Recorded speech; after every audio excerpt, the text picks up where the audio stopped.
My beloved child, stop scrolling. Do not move. Do not look away. This moment was arranged for you, and it carries more weight than you realize. I am speaking now not to entertain you, but to interrupt you, because what you are carrying has become too heavy to ignore. Slow your heart. Open your ears. What you are about to hear is not for later, not for someone else, and not for when you feel ready. It is for now. Stay with me to the very end, because every word builds, every moment matters, and leaving early would cost you clarity meant to steady your soul. This is not background noise. You are being addressed. Something is about to shift if you listen fully. Remain here. Pay attention. Your response to this moment will shape what comes next. My beloved child, I am not asking loudly, yet my voice carries authority because it is wrapped in love. This moment is not a pause forced upon you by chance. It is a sacred interruption I have woven into the fabric of your day. You were moving quickly, scrolling, thinking, searching, distracting yourself from thoughts you didn't want to face, and I reached gently but firmly into your motion and said, "Enough. Come here." You may not understand why something in you slowed just now, why your eyes lingered instead of moving on, but that is because my spirit touched your attention. I did not do this to alarm you, but to protect you. There are moments when rushing forward would cost you more than stopping ever could, and this is one of them. I know how tired your mind has been, how full your heart feels, how many unanswered questions echo inside you. I know the way you keep going not because you feel strong, but because stopping feels frightening. But hear me clearly, stillness with me is not danger, it is refuge. I interrupted you because you were about to miss what your soul has been quietly asking for. Not more information, not more noise, but reassurance that you are seen, known, and held. This interruption is holy because it is intentional. I do nothing carelessly, and I do not call my children without purpose. When I ask you to stop, it is never to shame you for moving. It is to realign you before the path bends. You have been carrying weight that did not begin today. Old disappointments, silent grief, decisions you replay at night, worries you hide behind productivity. I saw all of it. I saw how you kept scrolling not because you were curious, but because you were restless. I saw how you hoped something, anything, might quiet the ache inside. And so I came to you here, in the middle of your movement, to say, you do not need to run to outrun your thoughts. You do not need to consume or to feel full. You do not need to prove anything to earn my attention. My presence is already with you, and my love does not depend on your pace. This pose is not a punishment. It is an invitation. An invitation to breathe without pressure, to listen without fear, to rest without guilt. I am not here to overwhelm you with demands or overwhelm you with urgency. I am here to steady you, to gather your scattered thoughts, to remind you that your life is not slipping through my fingers just because it feels fast in yours. Stay with me in this moment. Let the rush subside. Let your shoulders loosen. Let your heart hear what it hath been longing for.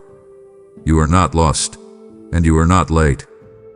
And now, my child, remain here just a little longer. Do not rush to understand everything at once. A holy interruption does not explain itself immediately. It reveals itself gently. Think of how I have spoken to you before, not always in thunder, but often in quiet nudges you almost ignored. This moment is like that, only clearer. I am asking you to stop not only with your hands, but with your inner striving. Stop measuring your worth by progress alone. Stop judging yourself for not having it all figured out. Stop assuming that silence means absence. I am very present here, and my nearness does not require you to be ready, fixed, or certain. It requires only your willingness to stay. This pause is a doorway, not a dead end. If you step through it with me, you will not lose momentum. You will gain direction. I know you fear falling behind, but hear me. Alignment matters more than speed. A single moment of clarity with me can restore what weeks of rushing have drained. That is why I stopped you now, before your heart grew more weary, before your spirit hardened, before distraction numbed you completely. I love you too much to let you pass this by. So let this interruption do its work. Let it settle you. Let it speak peace where anxiety hath been loud. You do not need to scroll away to keep living. Life is happening right here, in this breath, in this pause. I am not finished speaking, and you are not finished listening. There is more ahead, more healing, more guidance, more truth. But it begins with stopping long enough to hear me. Today, feel the ground beneath you again. Feel my presence beside you. Nothing is being taken from you in this pause. Everything that matters is being restored. This is how I love you, not by pushing you harder, but by calling you closer. And as we move forward together, you will see that this moment was not an interruption to your life, but the beginning of a deeper one. My beloved child, now that you have stopped, now that the noise has softened and the rushing inside you has slowed, I need you to hear this with your whole heart. I see you here, not vaguely, not distantly, not as a concept or a category. I see you, right here, right now. Not the version of you that performs well in front of others, not the edited version you present when you are strong enough to pretend, not the polished surface you've learned to show so no one asks hard questions. I see beneath that. I see the tired eyes behind the smile, the clenched jaw behind the calm voice, the restless thoughts behind the quiet moments. I see the you who wonders if anyone truly notices how much effort it takes just to keep going. And I need you to understand something that will steady your soul. My seeing you is not inspection, it is affection. I am not scanning your life to find flaws. I am beholding you with love that has never blinked. Long before you stopped here, long before you slowed down enough to notice me, my eyes were already on you. I have been watching with tenderness, not judgment, with patience, not disappointment. And this moment, this pause, exists because I wanted you to finally know what has always been true. You have lived under the weight of being misunderstood. Even when people are kind to you, even when they praise you, there is a part of you that feels unseen, as if no one quite grasps the full story of what you carry. That loneliness has followed you into crowded rooms and busy days. It whispers at night. It lingers when you are alone. And sometimes it convinces you that you are invisible even to me. But hear me now, clearly and without distortion. You have never been invisible. Not once. Not in your strongest moments, and certainly not in your weakest. I saw you when you made choices no one applauded. I saw you when you did the right thing quietly and no one noticed. I saw you when you held your tongue, swallowed your tears, and kept moving forward because stopping felt too costly. I saw you when you doubted yourself, when you questioned your worth, when you wondered if your life was quietly slipping by without meaning. I did not look away then, and I am not looking away now. This is not the first time I have seen you. It is simply the first time you have paused long enough to feel my gaze. Let me say this again, because repetition is sometimes the only way truth breaks through old lies. I see you. I see you when you are brave, and I see you when you are afraid. I see you when your faith feels strong, and I see you when it feels thin and fragile.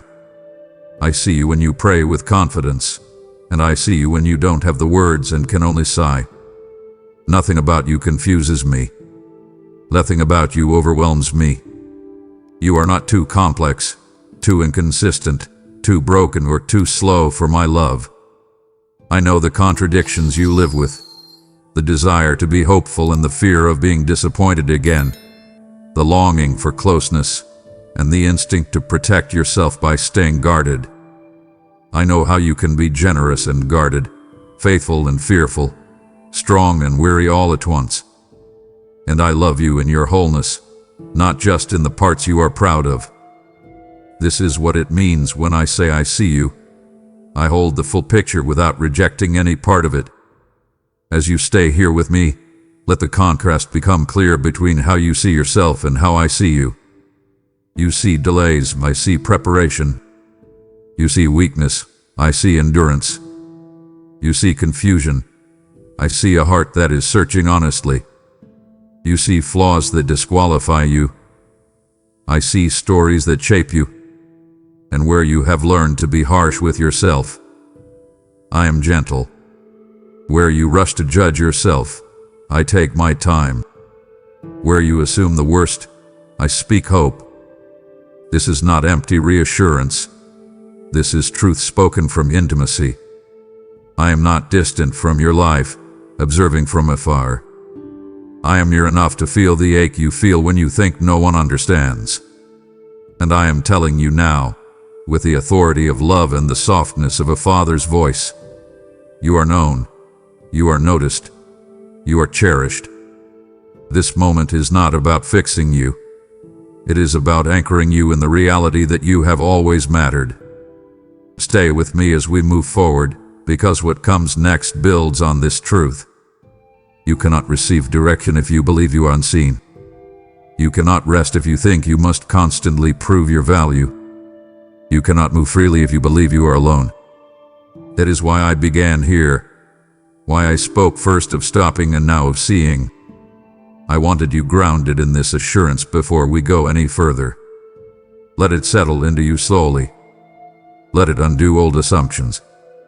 Let it soften the places where you have been hard on yourself for too long. I see you here, and I am not leaving. This conversation continues because I am invested in you, fully and forever. Now, my child, as you remain with me, I want to guide you deeper, not by asking you to change your surroundings, but by inviting you to shift your inner posture. Lay the phone down in your spirit. You may still be holding it in your hands, your eyes may still be on the screen, but inside, I am asking you to release the constant reaching, the reflexive scrolling, the restless grasping for the next thing. This is not about technology. It is about tension. It is about the habit of distraction you have learned to survive discomfort. You have trained your mind to move quickly so it does not have to feel deeply. You have trained your attention to scatter so it does not have to stay with one thought long enough to ache. And I understand why. You have been carrying more than you know how to process. But right now, in this holy pause, I am inviting you to do something different. I am asking you to set down the inner noise, the mental tabs you keep open, the endless comparisons, the quiet anxieties that keep you reaching for something else. Lay it down, not with force but with trust. There's a difference between being informed and being present, between being occupied and being at peace. You have been full of information but hungry for presence. You have been busy but not always at rest. And your spirit knows this, even if your habits resist it. That is why slowing down feels uncomfortable at first, because silence exposes what noise hath been covering. But hear me clearly. I am not bringing you into stillness to overwhelm you. I am bringing you into stillness to heal you. When you lay the phone down in your spirit, you are not losing connection. You are reclaiming it. You are choosing depth over distraction, awareness over avoidance, presence over pressure. This is an act of trust, and trust always feels vulnerable before it feels safe. But I am here to hold you steady as you learn how to rest without running. Let me use contrast to help you see what I am offering. Scrolling keeps you moving. Stillness lets you arrive. Distraction numbs, presence heals. Noise fills the space. Silence reveals what matters. You have lived too long reacting instead of responding, absorbing instead of discerning, consuming instead of receiving. And none of this makes you weak.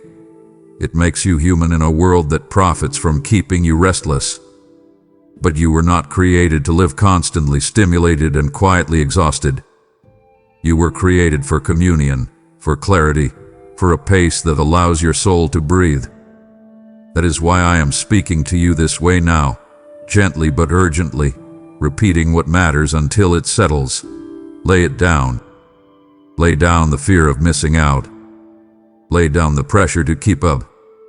Lay down the belief that if you stop, everything will fall apart. You won't. I am holding what you release. As you do this, you may notice resistance rise inside you. The thoughts may rush in. Worries may surface. Old memories may knock. This is normal. Stillness does not create chaos. It reveals it so it can be healed. Do not judge yourself for what comes up. Do not rush to suppress it or scroll past it. Simply notice it with me. I am not afraid of your thoughts. I am not overwhelmed by your emotions. I am not threatened by your questions. Lay them down too, one by one, as if placing heavy bags at my feet. You do not need to organize them first. You do not need to explain them perfectly. Just let the rest where my strength can carry them. This is how peace begins, not by escaping your inner world, but by letting me enter it with you. And as we continue, remember this. I am not asking you to live disconnected from the world.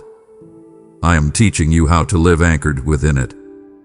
Laying the phone down in your spirit does not mean disengaging from life. It means engaging with it more honestly. It means choosing awareness over autopilot, intention over impulse. It means learning to pause before reacting, to listen before rushing, to be with me before being pulled in every direction. This is a practice, not a performance. You will learn it slowly, imperfectly, gently. And I will be patient with you every step of the way. Stay here. Let this settle. We are building something together, layer by layer, moment by moment. And what comes next will make more sense because you chose to lay this down now. My beloved child, let me draw you even closer now, because what I am about to say requires intimacy, not audience. This is for you, not the crowd, not for the masses, not for the many, not for the endless stream of voices passing by. This moment was never designed for everyone. It was designed for you. And I need you to understand how deliberate that is. Out of countless hearts, countless lives, countless moments unfolding all at once, I lean toward yours. I did not call out into the noise hoping someone would listen. I spoke directly, precisely, personally. And the reason this matters is because you have spent so much of your life blending into the background, assuming that if something is meant for many, it must not be meant deeply for you. You learn to doubt personal attention. You've learned to believe that the most important things are always for others, for people who are stronger, holier, more confident, more certain. But hear me now with clarity that cuts through that old belief. I do not gather crowds when I want intimacy. I draw individuals close. And right now, it is you I am speaking to. There is a reason you stayed when others would have moved on. A reason your heart leaned in instead of scrolling away. A reason something inside you said, "This is different." That reason is not emotional coincidence. It is spiritual recognition. Your spirit recognized my voice before your mind could explain it. And this is how it has always been with you. Even when you tried to dismiss it, even when you told yourself you were imagining things, you have always been sensitive to my nearness. You feel deeply. You notice quietly. You carry more awareness than you show. And because of that, you have also felt overwhelmed, overstimulated, overshadowed. Crowds exhaust you because your soul was never meant to be shaped by noise. It was meant to be formed in closeness. That is why I am speaking to you this way, slowly, personally, deliberately, because this is how your heart understands truth. Not shouted, not rushed, not generalized, but spoken like a conversation that matters. Let me use contrast again so you can feel the difference. Crowds demand performance. Intimacy invites honesty. Crowds reward volume. Intimacy honors presence. Crowds move fast. Intimacy lingers. You have tried to survive in crowd-paced environments while carrying an intimacy-shaped soul, and that mismatch has tired you. You have compared yourself to louder voices, faster movers, more visible lives, and wondered why you feel out of place. But you were never designed to compete for attention. You were designed to receive direction. And direction does not come from the crowd, it comes from closeness. That is why I am pulling you aside now, away from the endless opinions, away from the pressure to keep up, away from the false belief that value is proven by visibility. I want you to hear me without interference. I want you to feel my presence without comparison. I want you to know, deeply and personally, that you matter to me not as part of a group, but as a child I know by name. You have lived with a quiet fear that if you step out of the crowd, if you stop blending in, stop performing, stop pleasing, you might be overlooked or left behind. But the truth is the opposite. When you step out of the crowd, you step into clarity.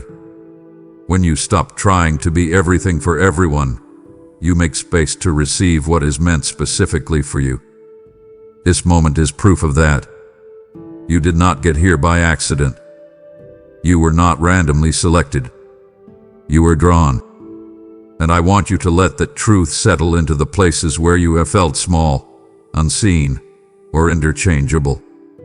You are not replaceable. You are not generic. You are not one of many to me. You are one, and you are mine.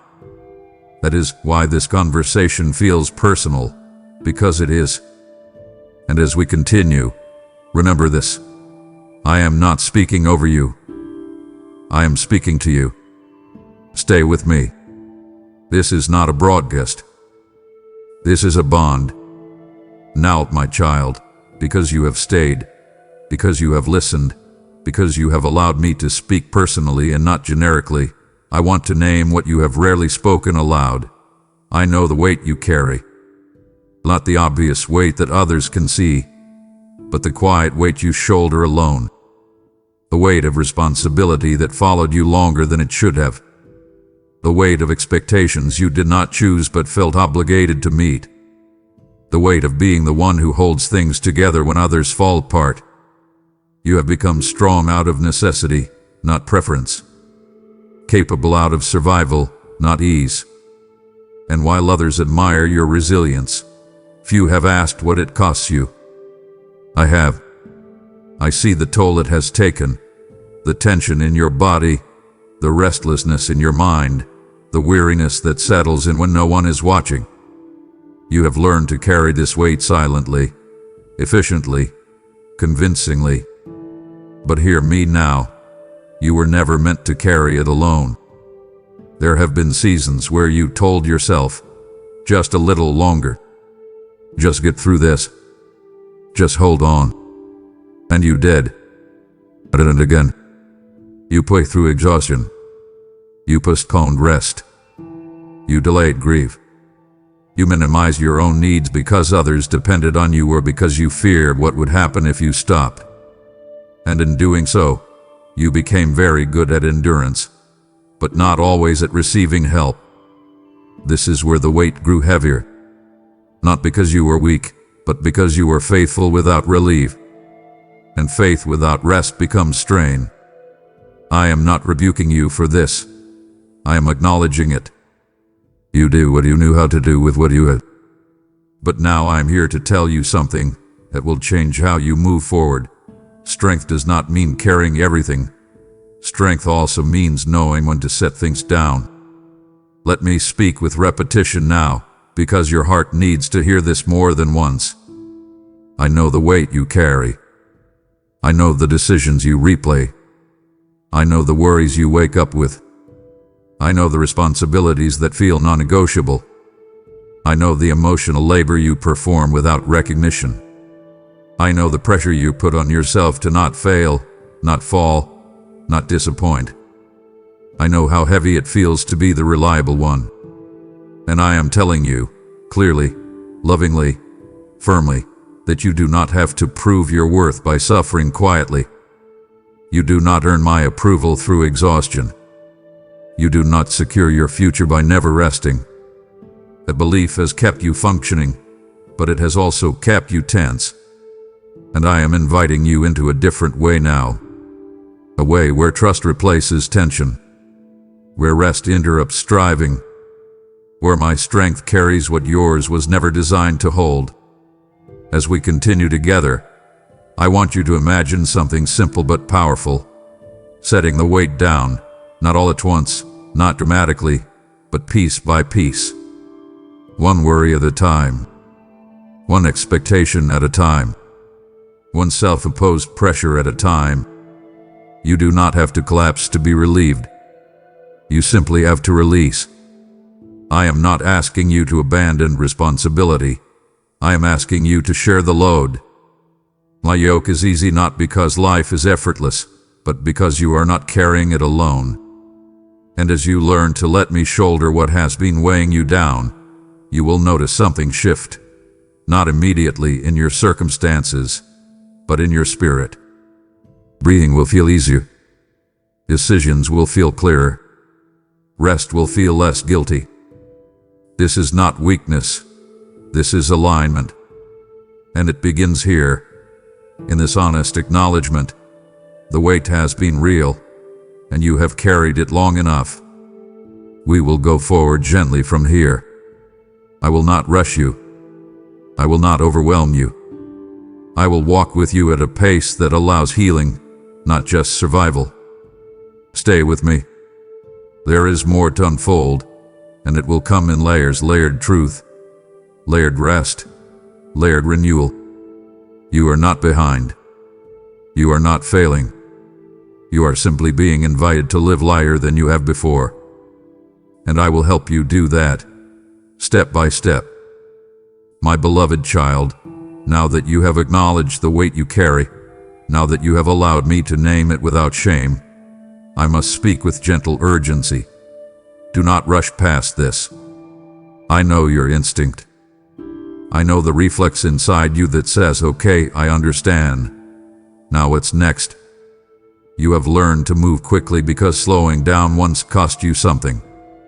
You learned that pausing could mean pain catching up, emotions surfacing, questions demanding answers you weren't ready to face. So you adapted. You accelerated. You became efficient, productive, resilient. But hear me clearly now. Speed is not the same as safety. Motion is not the same as progress. And rushing past this moment would cost you more than stopping ever could. This is not filler. This is not delay. This is the work. And if you rush through it, you will carry forward what was meant to be released here. I am asking you to stay because there are layers beneath what you have already acknowledged. Beneath the weight is grief. Beneath the grief is disappointment. Beneath the disappointment is a question you have been afraid to ask. Why did I have to be this strong? You have accepted responsibility early, endured quietly, adapted quickly. People praise your strength, but few understand its origin. And if you rush now, you will once again choose function over healing, endurance over integration. I am not interested in you merely surviving your life. I desire you to inhabit it fully. This requires slowness. Slowness that feels unnatural at first. Slowness that exposes what haste has hidden. slowness that allows truth to rise instead of being outrun. This is why I say again, with repetition that carries love, not pressure, do not rush past this. Stay. Zed. Breathe. Let what is surfacing finish surfacing. Context will help you see this more clearly. Rushing keeps you ahead of your feelings. Staying allows you to understand them. Rushing keeps you busy. Staying makes you present. Rushing avoids discomfort. Staying transforms it. You have lived long enough in reaction mode, responding to life instead of responding to me. And while that kept you going, it did not always keep you grounded. Right now, I am grounding you. I am slowing the inner spin. I am inviting you out of urgency and into awareness. This is not about doing nothing. It is about doing the deeper work. The kind of work that cannot be multitasked. The kind of work that only happens when you give it space. I know this feels unfamiliar. I know part of you wants to skim, summarize, move on. But that part of you learns speed as protection. I am offering you safety now, so you no longer need that protection. Let me speak directly to the fear beneath your rushing. You are afraid that if you stay here too long, you will fall apart. You are afraid that stillness will open something you cannot contain. But hear me, firmly and tenderly, what you fear unraveling is not your strength. It is your strain. And strain is meant to be released, not maintained. I am not asking you to drown in your emotions. I am asking you to let them breathe. I am here to hold what you uncover. You are not alone in this moment, and you will not be abandoned if you slow down. In fact, you will finally feel how supported you have always been. So stay. Let this moment complete its work. The healing you want later depends on the honesty you allow now. Do not rush past this. Nothing important is being missed. Everything important is being formed. My beloved child, as you remain here, as the pace inside you softens and the pressure loosens its grip, I need to address a lie that has quietly shaped so many of your thoughts. You believe you are behind. Behind where you should be. Behind where others seem to be. Behind the timeline you imagined for your life. This belief has been subtle, persistent, and heavy. It has followed you even in moments of gratitude. It has whispered during your achievements. It has turned progress into pressure and milestones into measurements. And I am here now to dismantle it with truth spoken slowly, clearly, and repeatedly until it reaches the deepest part of you. You are not behind. Not spiritually. Not emotionally. Not relationally. Not in your purpose. You are exactly where you need to be for what I am forming in you. You measure yourself by comparison, but I measure you by calling. You look at calendars and ages and achievements. I look at growth and readiness and depth. You see detours. I see development. You see delays, I see protection. And where you have judged yourself harshly for not arriving sooner, I have been patient because arriving too early would have cost you what you needed to carry what comes next. Let me say this another way, because repetition is how truth replaces fear. Nothing in your life is late. Nothing is wasted. Nothing has fallen behind my care. The pace of your life has been intentional, even when it felt confusing. Especially when it felt confusing. I have been more concerned with who you are becoming than with how fast you are moving. There is a reason I did not let you have certain things sooner. A reason some doors remained closed while others opened unexpectedly. A reason your path looks different from the ones you compare yourself to. I was not withholding to punish you. I was protecting to prepare you. You would not be who you are now without the seasons that felt slow, silent, or stagnant. Those seasons build discernment. They built resilience. They built empathy. They build a depth that cannot be rushed, and that depth will matter more than speed ever could. Contrast again will help you see this. Speed impresses people. Depth sustains you. Speed gets attention. Depth carries responsibility. Speed looks successful. Depth endures. I have been shaping you for endurance, not applause. That is why your journey has unfolded the way it has. I know the anxiety that rises when you think about time. I know the quiet panic that asks, what if I missed it? Hear me now, clearly, calmly, compassionately. You cannot miss what is meant for you when you are walking with me. Purpose is not a narrow window that slams shut if you hesitate. Purpose unfolds as you obey, trust, and stay aligned.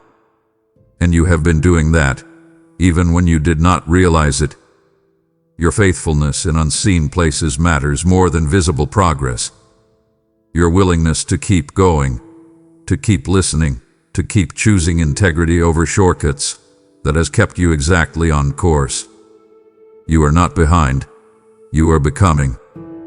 And becoming takes time. So let this truth replace the pressure you have been carrying. You do not need to hurry your healing. You do not need to force outcomes. You do not need to compete with anyone else's timeline. Your life is not a race. It is a relationship. With me, with yourself, with the path I am unfolding step by step. And as you continue forward, you will begin to notice something shift. Peace where there was panic, confidence where there was comparison, trust where there was tension. This is what happens when you stop measuring yourself by clocks and start anchoring yourself in calling. Stay with me. We are not catching up. We are moving forward, exactly as intended. My beloved child, now that you know you are not behind, now that the pressure of imagined timelines has begun to loosen, I must speak to the next place where tension still lives, your grip. You have been holding on so tightly to plans, tightly to outcomes, tightly to control, that your hands are tired even when your body is still. This grip did not form because you are stubborn. It formed because you learned early that if you did not hold things together, they might fall apart. You learned that security came from vigilance, from anticipation, from managing what could go wrong before it did. And so you tightened your hold on people, on dreams, on expectations, on versions of the future you hoped would protect you from disappointment. I understand why you did this. I am not condemning you for it, but I am inviting you now into something freer, lighter, truer. Let go of the tight grip, not because nothing matters, but because I am trustworthy with what matters most to you. You have confused control with care. You have believed that if you loosen your hold, you are being careless, irresponsible, or naive. But hear me clearly. Trust is not neglect. It is alignment. When you grip too tightly, you strain what you are holding. When you loosen your hands, you create space for grace to move. Think of how often you have replayed conversations, rehearsed outcomes, pre-lived disappointments in your mind. That is the tight grip at work. Think of how often you have felt responsible for other people's emotions, other people's choices, other people's healing. That is the tight grip at work. And it has cost you peace. It has cost you rest. It has cost you the joy of simply being present. I am not asking you to stop caring. I am asking you to stop carrying what was never meant to be yours alone. Let me speak with repetition now, because repetition untangles fear. You do not have to control what I am already guiding. You do not have to force what I am already forming. You do not have to protect what I am already covering. Release does not mean loss when it is done in trust. It means transfer. You are transferring weight from your limited strength to my infinite one. Contrast will help you feel this truth. Control tightens. Trust softens. Control exhausts, trust restores. Control isolates, trust connects. You have lived too long braced for impact, always preparing for what might go wrong. But I am inviting you into a posture of openness, where your hands are no longer clenched, your shoulders no longer raised, your breath no longer shallow. This will feel vulnerable at first. Releasing always does. But vulnerability with me is not exposure. It is safety. There is something specific you are holding tightly right now. You know what it is even as I speak. A relationship you are afraid to lose. A plan you are afraid to release. An identity you are afraid to outgrow. I am not demanding that you drop it suddenly. I am asking you to loosen your grip enough to let me breathe on it. Enough to let me adjust it. Enough to let me carry it with you. You do not need to cling to be faithful. Faithfulness sometimes looks like open hands. And as you practice this, slowly, imperfectly, you will notice a shift. Anxiety will lose some of its power. Fear will no longer be your primary motivator. You will begin to sense a steadiness that does not come from certainty, but from trust. This is the freedom on the other side of letting go. Stay with me. I will not let you fall when you loosen your grip. I will catch what you release. You have just loosened your grip, and now I invite you to place what you release into my hands through obedience.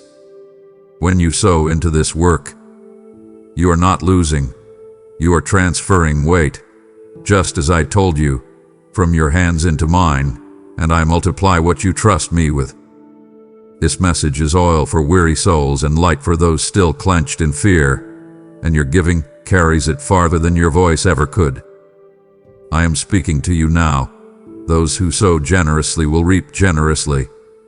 Not someday, but in ways you will recognize. Do not hesitate. Do not overthink. This is a holy exchange, not a financial decision. Your super thanks, your membership, your offering through the link below becomes seed in a field I am already blessing. I will guard what you release and cover what you care about. Act now. Open your hand and give. My beloved child, as your hands begin to open and your spirit begins to breathe more freely, I need you to understand the significance of where you are right now. This moment is a doorway, not a pause for its own sake, not a detour, not a delay, a doorway. And doorways matter because they are thresholds, places where you are no longer who you were, but not yet fully who you will become. They require intention. They require awareness. They require a choice. You have stepped into many moments like this before without realizing it. Moments heavy with potential that passed quietly because you did not know what they were. But this one, I am naming clearly so you do not miss it. This moment is a crossing point between old patterns and new posture, between survival and alignment, between striving and trust. A doorway always asks something of you. Not effort, but willingness. Not perfection, but presence. You do not walk through a doorway accidentally. You notice it. You approach it. You step through it. And that is what I am inviting you to do now. Everything we have spoken about, the stopping, the being seen, the slowing, the releasing, has been preparing you for this threshold. You cannot enter what comes next carrying the same weight, the same grip, the same beliefs about being behind or unseen. This doorway is narrow not because it excludes you, but because it asks you to come as you are, not as who you pretend to be. And that is why it feels significant. Your spirit recognizes that something is shifting, even if your mind cannot yet articulate what it is. Let me use imagery now, because visuals anchor truth. Picture yourself standing between rooms. Behind you is the familiar, the coping mechanisms, the rushing, the self-reliance, the quiet exhaustion you learn to live with. Ahead of you is something less defined but lighter: clarity, rest, deeper trust, a pace that fits your soul. Doorways are uncomfortable because they do not let you stay still. You either step forward or step back. And I am not rushing you, but I am inviting you to be honest. You do not want to go back. You may be afraid of the unknown ahead, but you are tired of the known behind. That is how you know this doorway is real. Desire and fear often meet at thresholds. Do not let fear interpret this moment for you. Let me. This doorway is not about changing everything overnight. It is about changing direction. Direction matters more than speed. A single step in the right direction alters the entire path. And the step I am inviting you to take is inward before it is outward. A step toward trust. A step toward presence. A step toward living less guarded and more grounded. You do not need to see the whole path beyond the doorway to step through it. You only need to know that I am on the other side, and I am. I have already gone ahead of you. I am not calling you into emptiness, I am calling you into alignment. And alignment always feels like relief before it feels like confidence. So stand here for a moment longer. Feel the weight you have already released. Feel the openness in your hands. Feel the steadiness returning to your breath. This is what readiness feels like, not excitement without fear, but courage with peace. When you step through this doorway, things will not suddenly become effortless, but they will become more honest. You will move with less resistance. You will respond instead of react. You will listen more deeply, to me and to yourself. This is the beginning of a different way of being, not just doing. And it starts here, in this moment you chose not to rush past. Stay with me. When you are ready, we will continue forward together. My beloved child, I invite you into something simpler than you expect and deeper than you imagine. Speak my name softly. Not loudly, not dramatically, not with rehearsed words or borrowed language. Softly, because softness is where trust lives. You have learned to raise your voice internally, to argue with your fears, to negotiate with your doubts, to mentally shout over the noise of the world. But I am not found in force. I am found in nearness. And nearness responds to intimacy, not intensity. When you whisper my name, you are not summoning me from a distance. You are acknowledging the presence that is already here. This is not about volume. It is about awareness. It is not about performance. It is about permission. Saying my name softly is the simplest act of surrender because it admits what your heart already knows. You do not have to carry this moment alone. There have been times when you avoided speaking my name because you felt unworthy, unsure, or uncertain. Times when prayer felt too formal, too heavy, too complicated for where you were emotionally. And so you stayed silent, thinking that silence was safer than imperfect words. But hear me now. Silence does not disqualify you, and neither does simplicity. A whisper offered in honesty reaches me faster than eloquent words offered in fear. When you say my name softly, you are not trying to impress heaven. You are opening your heart. You are choosing connection over control. You are choosing relationship over ritual. And that choice matters more than you know. Repetition will help this truth take root. So hear it again. You do not need the right words to be heard. You need only a willing heart. My name on your lips, even barely audible, is enough to align your spirit with my presence. Let me use imagery to anchor this for you. Think of a child who reaches for their father in the night. They do not shout. They do not explain. They whisper, "Dan." That single word carries trust, need, expectation, and belonging all at once. That is what happens when you speak my name softly. You are not informing me of your situation. I already know it. You are not convincing me to care. I already do. You are simply turning your face toward me and saying, I'm here. I need you. And I respond, not with distance, not with delay, but with presence. The world has taught you that louder is stronger, that urgency demands volume, that attention is earned through intensity. But my kingdom works differently.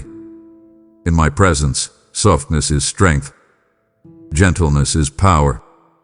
Stillness is authority. When you whisper my name, you step out of the world's rhythm and into mine. There is something healing about saying my name aloud, even quietly. It interrupts the spiral of your thoughts. It breaks the loop of anxiety. It grounds you in reality instead of imagination. My name is not a magic word. It is a reminder of who you belong to. When you speak it, you remember that you are not self-made, self-sustaining, or self-saving. You are held. You are guided. You are loved. And I want you to practice this, not as a rule, but as a refuge. When your mind races, speak my name softly. When fear tightens your chest, speak my name softly. When you do not know what to pray, speak my name softly. Let it become a habit of return, a gentle turning of your attention back to truth.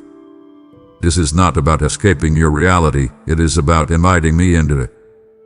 As we move forward, carry this with you. You do not need to wait for perfect conditions to speak to me. You do not need to clean yourself up first. You do not need to be certain of outcome. A whisper is enough. A breath is enough. A moment of awareness is enough. I am not far from you, and I am not difficult to reach. Speak my name softly, and let that be the beginning of every deeper conversation we will continue to have. Stay with me. There is more I want to show you, and it begins with this simple, sacred act of closeness. My beloved child, I need to tell you something that will reshape how you understand your entire life. I am closer than you think. Not occasionally, not symbolically, not only in moments of prayer or crisis. I am near, consistently, intimately, unwaveringly. You have imagined distance where there has only been presence. You have assumed silence where there hath been steady attention. And that assumption has cost you comfort you were meant to have. So hear me now, slowly and clearly, until it settles into the deepest places of your being. I have never been far from you. There were moments when you searched for me in signs, in feelings, in outcomes, and when you did not find me the way you expected, you concluded that I must be distant. But proximity is not measured by sensation. My closeness is not dependent on how emotional you feel, how confident you are, or how clear your path seems. I am near in your clarity and in your confusion. I am near in your joy and in your numbness. I am near in your certainty and in your doubt. You have been trained to associate my presence with intensity, with overwhelming peace or dramatic encounters, but most of the time, I come quietly, like breath, like gravity, like something so constant you forget it is there until you stop and notice. That is what is happening now. You are noticing what has always been true. Let me use contrast again so your heart can grasp this. You thought you had to reach for me. I have been reaching for you. You thought you had to cross distance. I have been walking beside you. You thought you had to earn closeness. I have been offering it freely. The effort you have spent trying to find me has often distracted you from the reality that I was already present. And this is not your failure. It is your humanity.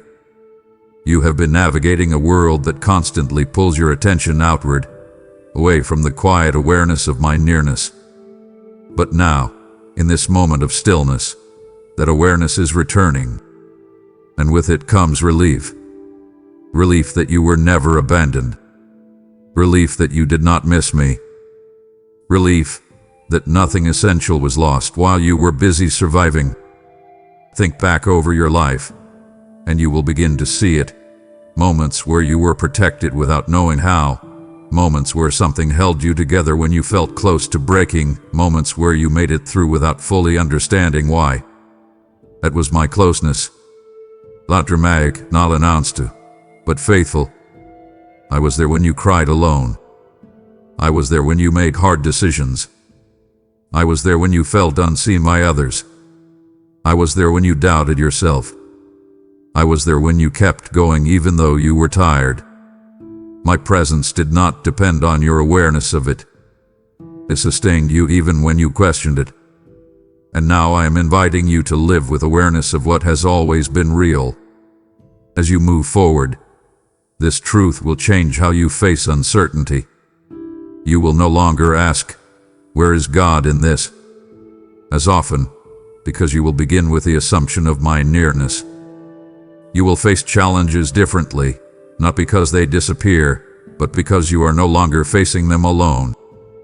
You will speak to me more naturally, not out of obligation, but out of familiarity. And familiarity breeds peace. This is what it means to walk with me, not rushing ahead, not lagging behind, but moving together. I am not calling you to strain for connection. I am calling you to recognize it, to rest in it, to trust it. Stay here for a moment and let this settle. I am closer than you think, closer than your fears suggest, closer than your doubts admit, closer than your past experiences might have convinced you. And as we continue, as this conversation unfolds layer by layer, you will begin to live from that closeness instead of striving toward it. That is where peace grows. That is where clarity forms. That is where your soul finds its home.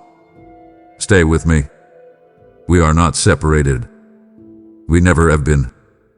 My beloved child, we must address something that has quietly kept your heart from resting fully in that closeness.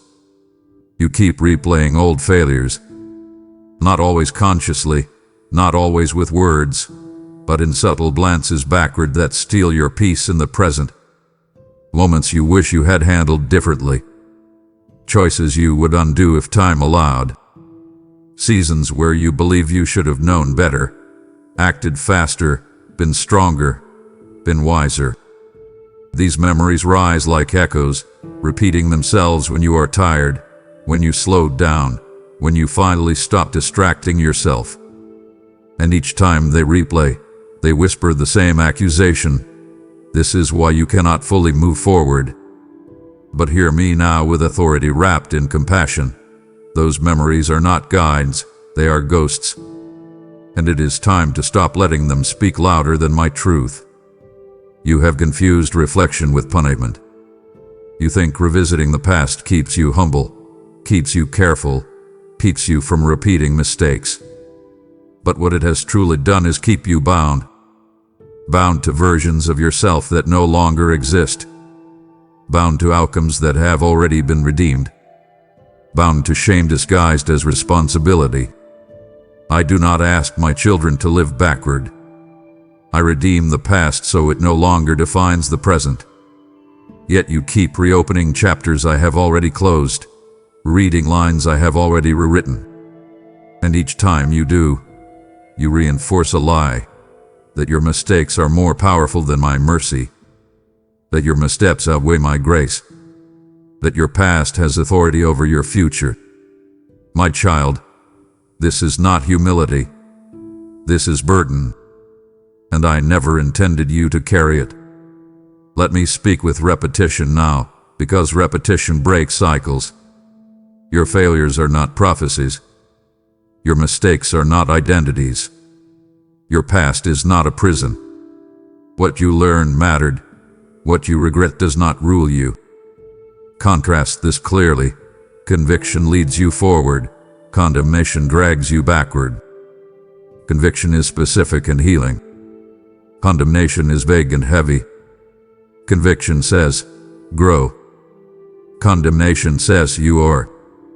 And I do not speak condemnation over my children. When I address what was wrong, it is always to release you from it, not to chain you to it. The enemy replays, I redeem. The enemy accuses, I restore. The enemy reminds you of where you failed. I remind you of who you are becoming.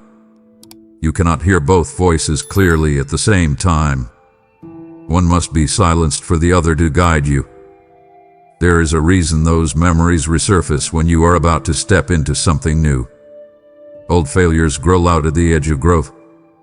They try to anchor you to fear just as faith is stretching you forward. But I want you to notice something important. You survived those moments. You learned. You adapted. You changed. That alone proves they do not define you. If they had the power you think they do, you would still be stuck there. But you are here, listening, growing, becoming more aware, more grounded, more honest.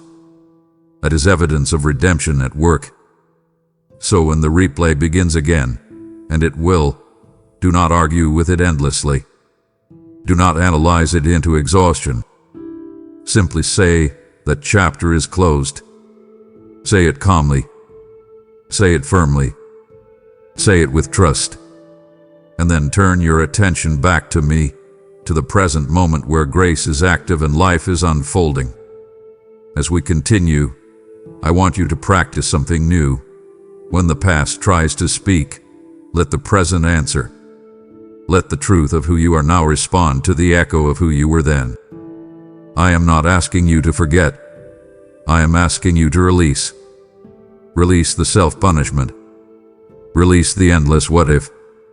Release the belief that you must suffer internally to make up for what you regret. I have already carried that weight. You do not need to carry it again. Stay with me. The future cannot fully open while you keep looking back. And what lies ahead of you requires a lighter heart than the one burdened by endless replays.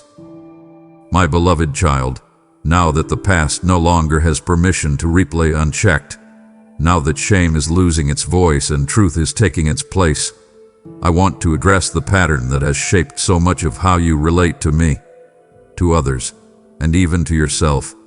You have learned to perform instead of receive. You perform competence. You perform strength. You perform faith. You perform gratitude. And while these performances have helped you survive, they have also kept you from rest. Somewhere along the way, you absorbed the belief that love must be earned, approval must be maintained, and peace must be deserved.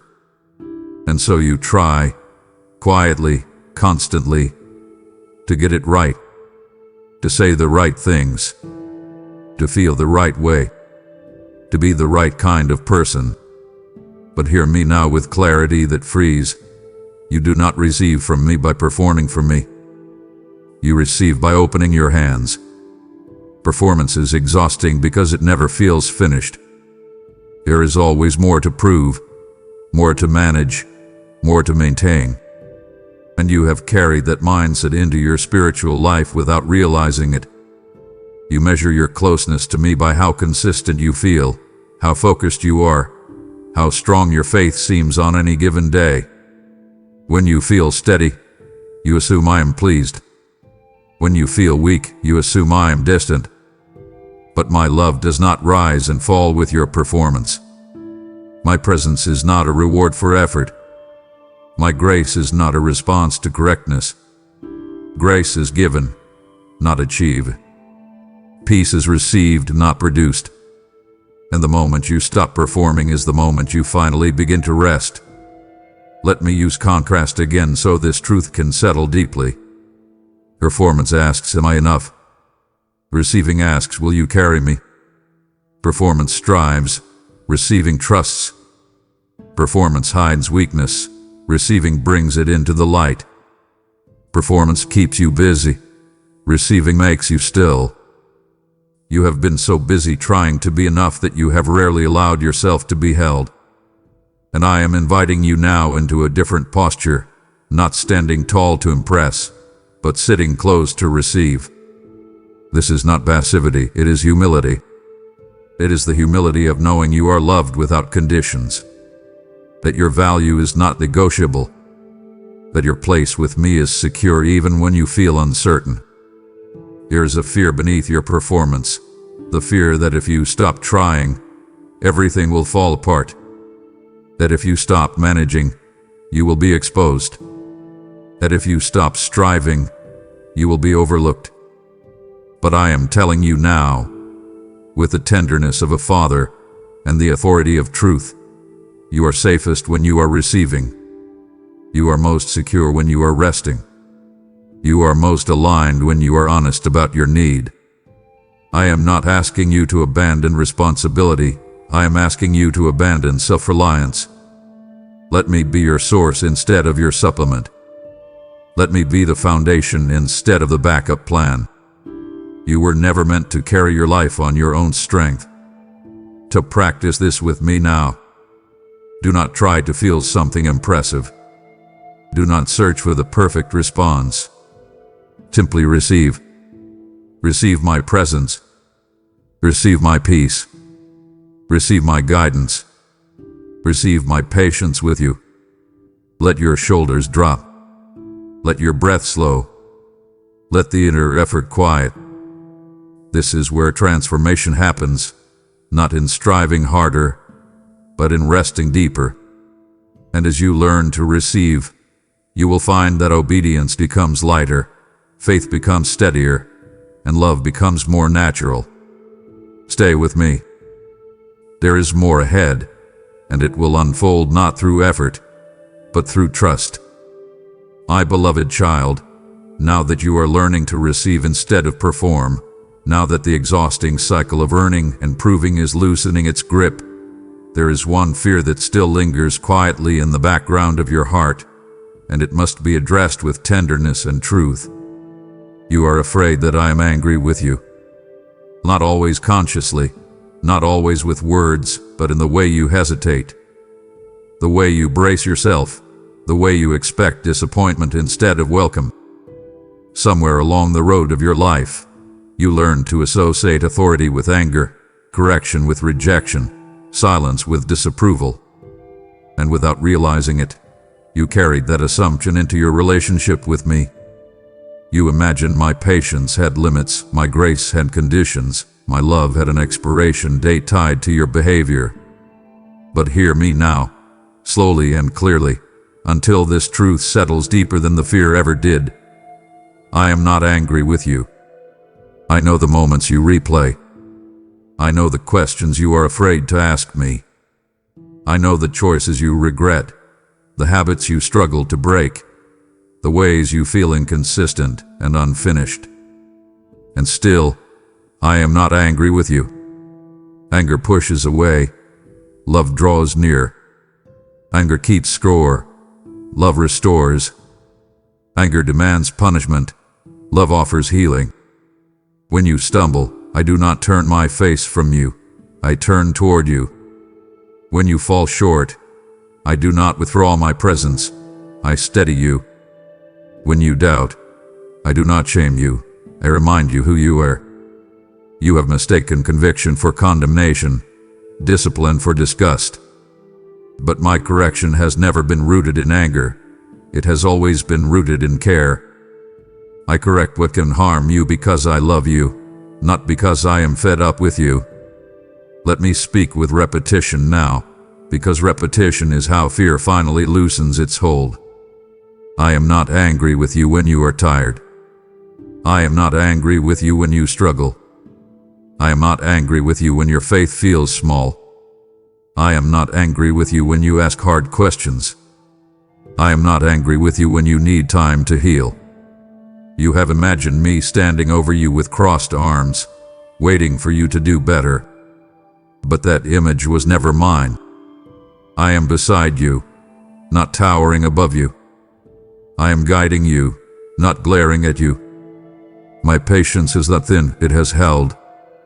My mercy is not diminished. It has carried you through every season you thought you barely survived. The enemy accuses loudly. I reassure consistently. And it is time you let my voice be the one you trust. There is a reason this fear must be released now. You cannot walk freely with someone you believe is secretly disappointed in you. You cannot rest in the presence of someone you fear will reject you. And I want you free. Free to come to me without rehearsing. Free to speak honestly without flinching. Free to rest without bracing for correction. My love for you is not fragile. It is not easily offended. It is not withdrawn when you fail. It is steadfast, settled, secure. And as you let this truth sink in, something will soften inside you. You will stop anticipating rejection. You will stop punishing yourself internally. You will stop assuming the worst when you make mistakes. This is what healing looks like, not perfection, but safety. Stay with me. I am not angry with you. I never was.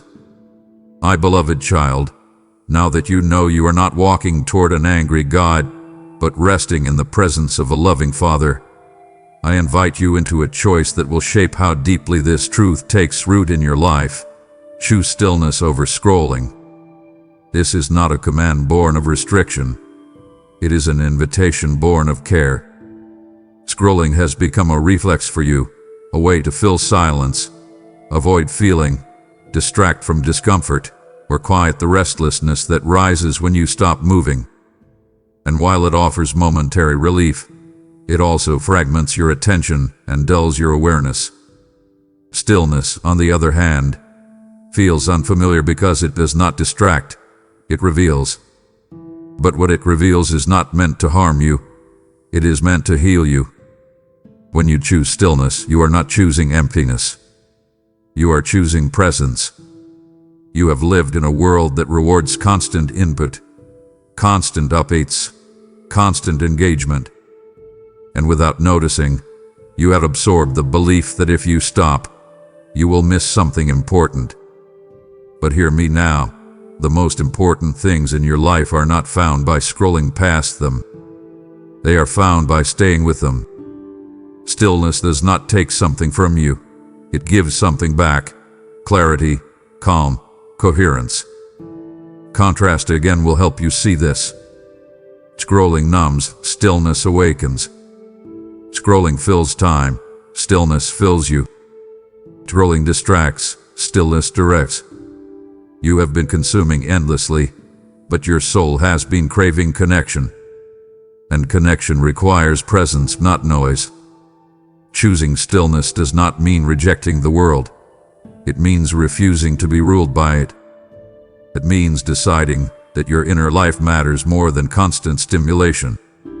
It means allowing yourself to feel without immediately fleeing the feeling. And yes, stillness will feel uncomfortable at first. Your mind will wander. Your body will fidget. Old thoughts will surface. But this discomfort is not danger, it is detox. You are retraining your attention to settle, to listen, to remain. And I will meet you there. Stillness is not something you do alone. It is a space we share. When you choose it, you are choosing to be with me intentionally instead of incidentally. Let me be clear and gentle at the same time. I am not asking you to abandon technology or withdraw from life. I am asking you to reclaim moments that have been given away too easily. Moments where you could breathe instead of browse. Moments where you could reflect instead of react. Moments where you could listen instead of consume. These moments accumulate. They shape you. They restore you. And as you practice choosing stillness, even briefly, even imperfectly, you will begin to notice a difference. Your thoughts will slow. Your emotions will stabilize. Your sense of self will strengthen. This is not discipline for discipline's sake. This is care for your soul. So when you feel the urge to scroll without intention, pause. Breathe. Ask yourself what you are really needing in that moment. And if the answer is rest, reassurance, grounding, or connection, come to me instead. Sit quietly. Speak my name softly. Let the stillness hold you. You do not need to fill every silence. Some silences are sacred. Some pauses are healing. And this is one of them. Stay with me. Choosing stillness now is shaping the peace you will carry forward. My beloved child, now that you have chosen stillness over scrolling, now that you have allowed silence to become a sanctuary instead of a threat, I invite you into something so simple it almost feels too small to matter, and yet it is powerful enough to steady your entire being. Breathe with me. Not rushed breathing, not shallow breaths stolen between tasks, but deliberate, shared breathing. Inhale slowly, exhale gently. Let your body remember what your soul has always known, that you are safe enough to breathe deeply. You have been holding your breath more than you realize, holding it through conversations you feared might go wrong, holding it through decisions you felt unprepared to make, holding it through days where the pressure never seemed to let up. And over time, the tension became normal to you. But it was never meant to be. Breath is not just a biological function. It is a reminder of dependence. Every breath is a gift you receive, not something you manufacture. And when you breathe with me, you align your body with the truth your spirit is learning. You do not have to hold everything together. Here is a reason anxiety tightens your chest and peace loosens it. Your body responds to what your mind believes. When you believe you are alone, your breath becomes shallow. When you believe you must control outcomes, your muscles brace. When you believe rest is unsafe, your nervous system stays alert even when nothing is happening. But when you breathe with me, something shifts. Your body receives a new message. You are not in danger. I am here. You can release the tension you have been carrying unconsciously. Let me repeat this gently, because repetition is how your body learns what your mind is still catching up to. You are safe to breathe, safe to slow, safe to release, safe to rest. Each breath you take with awareness interrupts the cycle of fear and trains your system to trust again. Think of breath as rhythm. Inhaled, receive. Exhaled, release. Inhale, grace. Exhale, burden. Inhale, presence. Exhale, prelude. This rhythm is not accidental. It is instructive. Life with me has always been meant to move this way, receiving and releasing, trusting and letting go. But you learn to inhale without exhaling fully, to take in responsibility without releasing it, to absorb stress without letting it move through you. And that imbalance has worn you down.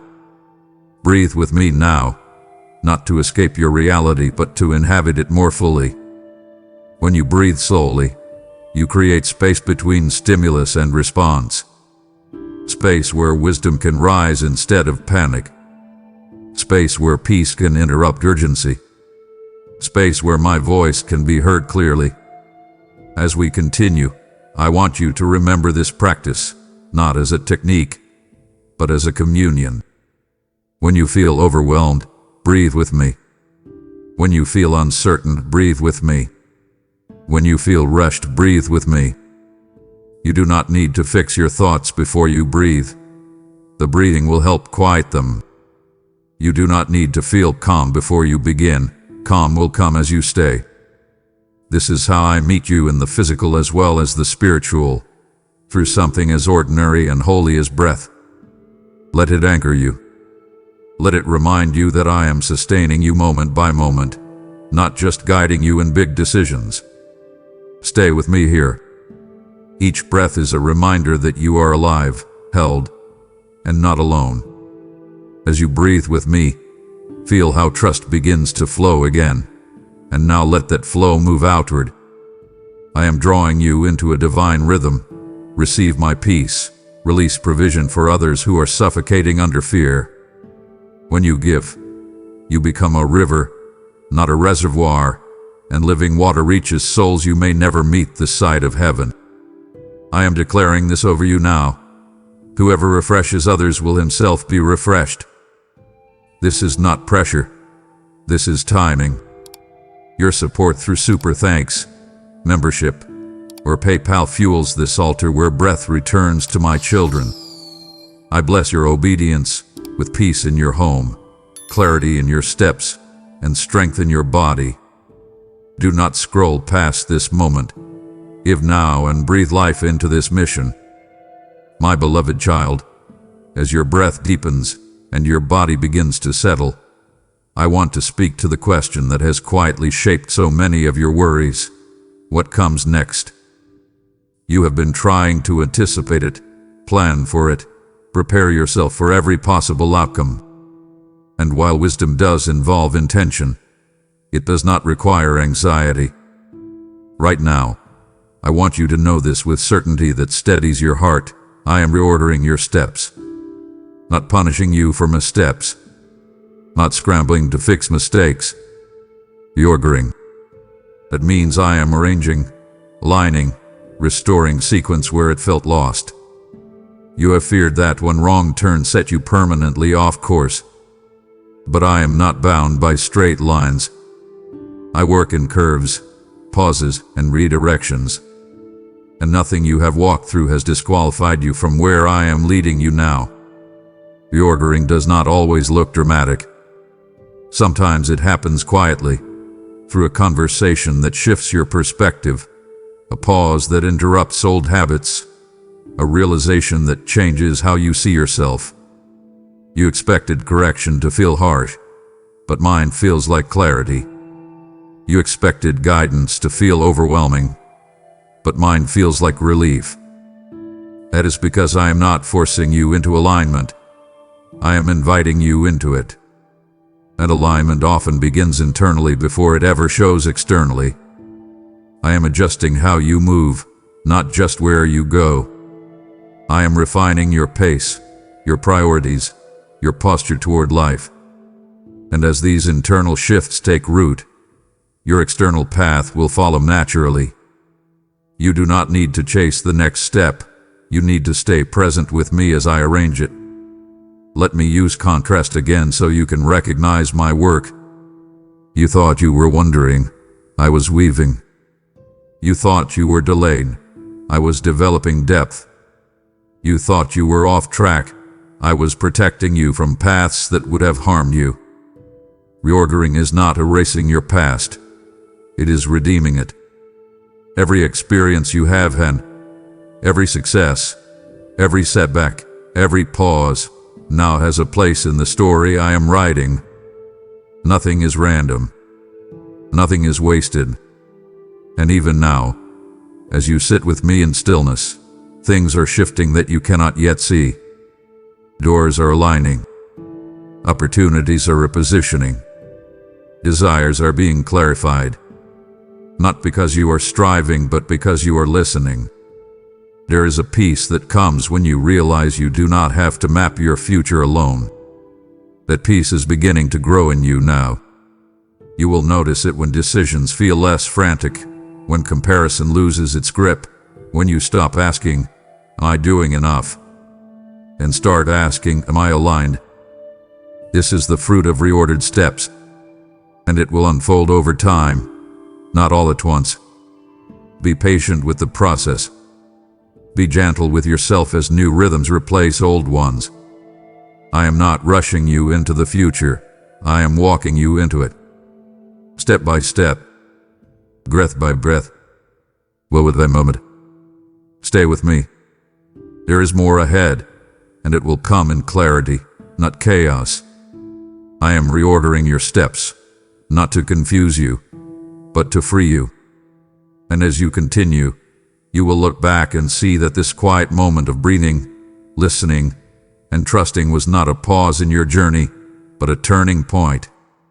My beloved child, as you settle into the truth that I am reordering your steps, there is a temptation that will try to pull you backward into unrest if you are not discerning. It comes quietly. It disguises itself as wisdom, motivation, or realism. It sounds like observation but feels like accusation. It is comparison. And I need you to hear me clearly now, with firmness wrapped in love. Do not compare your path. Comparison has never been a neutral act for you. It has been a thief. A thief of peace. A thief of confidence. A thief of gratitude.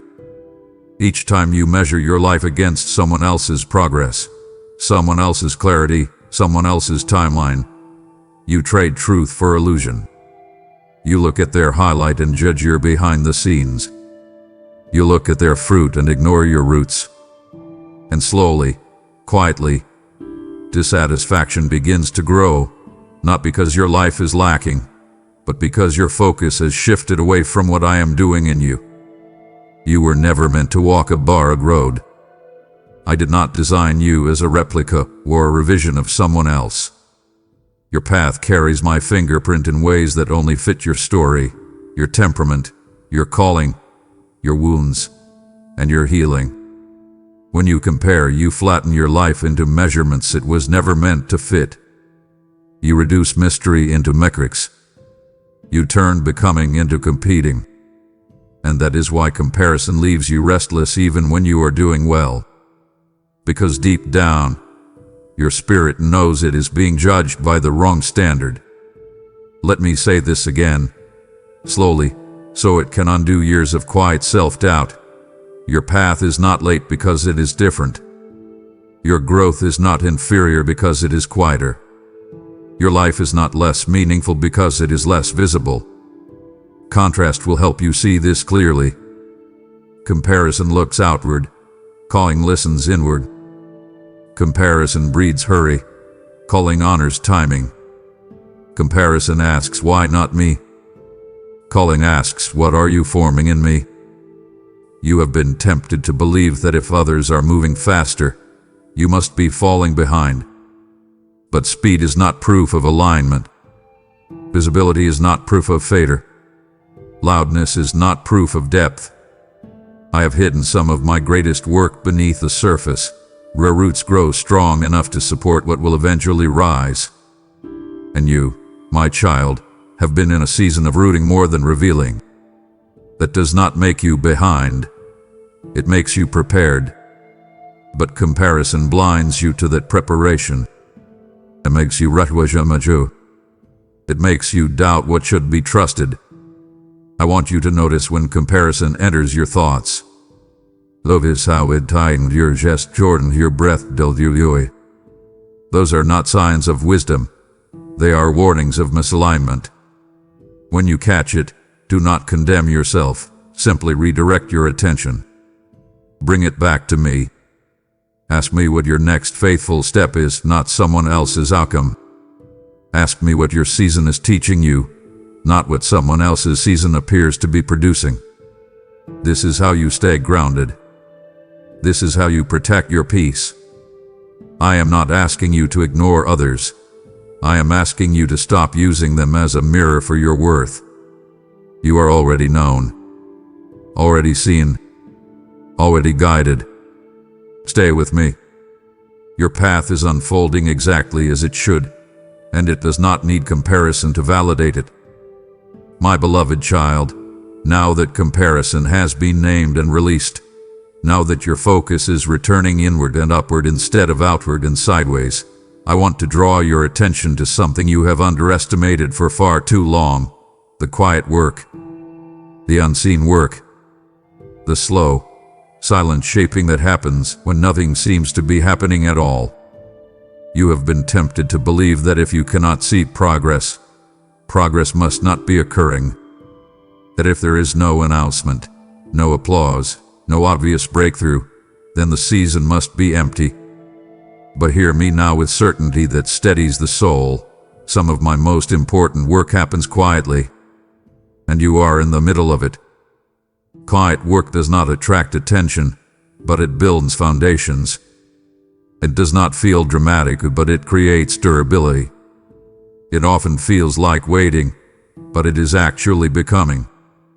Think of how seeds grow, hidden beneath the soil, unseen for a long time, breaking open in darkness before anything reaches the light. If a seed judged its progress by visibility alone, it would believe it was failing. But the breaking, the rooting, the strengthening all happen out of sight. That is not delay, that is design. And your life, right now, mirrors that process more than you realize. I am working in you in ways that would be disruptive if they were rushed or exposed too early. I am forming character, discernment, resilience, and clarity that cannot be microwaved or mimicked. Let me use repetition to anchor this truth, because your heart needs reassurance here. Quiet does not mean absent. Still does not mean stagnant. Hidden does not mean forgotten. Slow does not mean wrong. You have been measuring seasons by output when I have been measuring them by depth. You have been asking, what am I producing? When I have been asking, what am I shaping? And shaping always precedes sending. Formation always precedes function.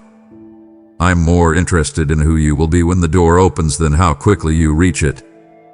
That is why I have allowed silence to do its work. That is why I have let waiting stretch you. That is why I have drawn you into stillness instead of spotlight. There will come a time when what has been forming quietly will surface naturally. You will not have to force it. You will not have to announce it. You will not have to defend it. It will be evident because it will be solid. But if you distrust the quiet now, you will be tempted to abandon the process before it bears fruit. And I do not want that for you. I want you to learn to rest in the unseen, to trust without constant confirmation, to remain faithful when growth is internal. This is mature trust. This is deep faith. This is the kind of confidence that does not require noise to feel secure. So when your days feel ordinary, when your progress feels invisible, when your prayers feel unanswered, remember this: quiet work is still work. Second work. Lasting work. I am not idle in your life. I am intentional. I am attentive. I am present in every hidden moment, every small choice, every quiet act of obedience. Stay with me here. Trust what you cannot yet see. What is forming beneath the surface will support everything that is coming next. My beloved child, now that you are learning to trust the quiet work, now that you are beginning to see that stillness is not emptiness and silence is not absence, I invite you into a response that is simpler than words and stronger than declarations. Say yes in your heart. Not a public yes. Not a dramatic vow. Not a promise you feel pressured to keep perfectly. A quiet yes. An inner alignment. A willingness that whispers, I am open. You have spent much of your life guarding yourself from disappointment by keeping your yes restrained. You learned that saying yes too quickly could lead to pain, loss, or regret. So you became cautious. You learned to hedge, to wait, to keep one foot back. And while that protected you for a season, it also kept parts of your heart closed that were meant to be open now. This moment is asking for a different kind of courage, not the courage to act immediately, but the courage to consent internally to what I am doing. A yes in your heart is not about knowing every step ahead. It is about agreeing to walk with me even when the path unfolds slowly. It is not about certainty, it is about trust. You have been waiting for clarity before commitment, assurance before surrender. But I am inviting you to reverse that order, not recklessly, not blindly, but relationally. Say yes to being led. Yes to being shaped. Yes to being taught. Yes to being carried when you do not have the strength to walk. This yes does not bind you to perfection. It binds you to presence. And presence is where transformation happens. Repetition matters here. So hear it again. You are not being asked to perform. You are being invited to consent. Consent to my timing. Consent to my process. Consent to my care. Let me use contrast to help you feel the difference. Resistance hardens.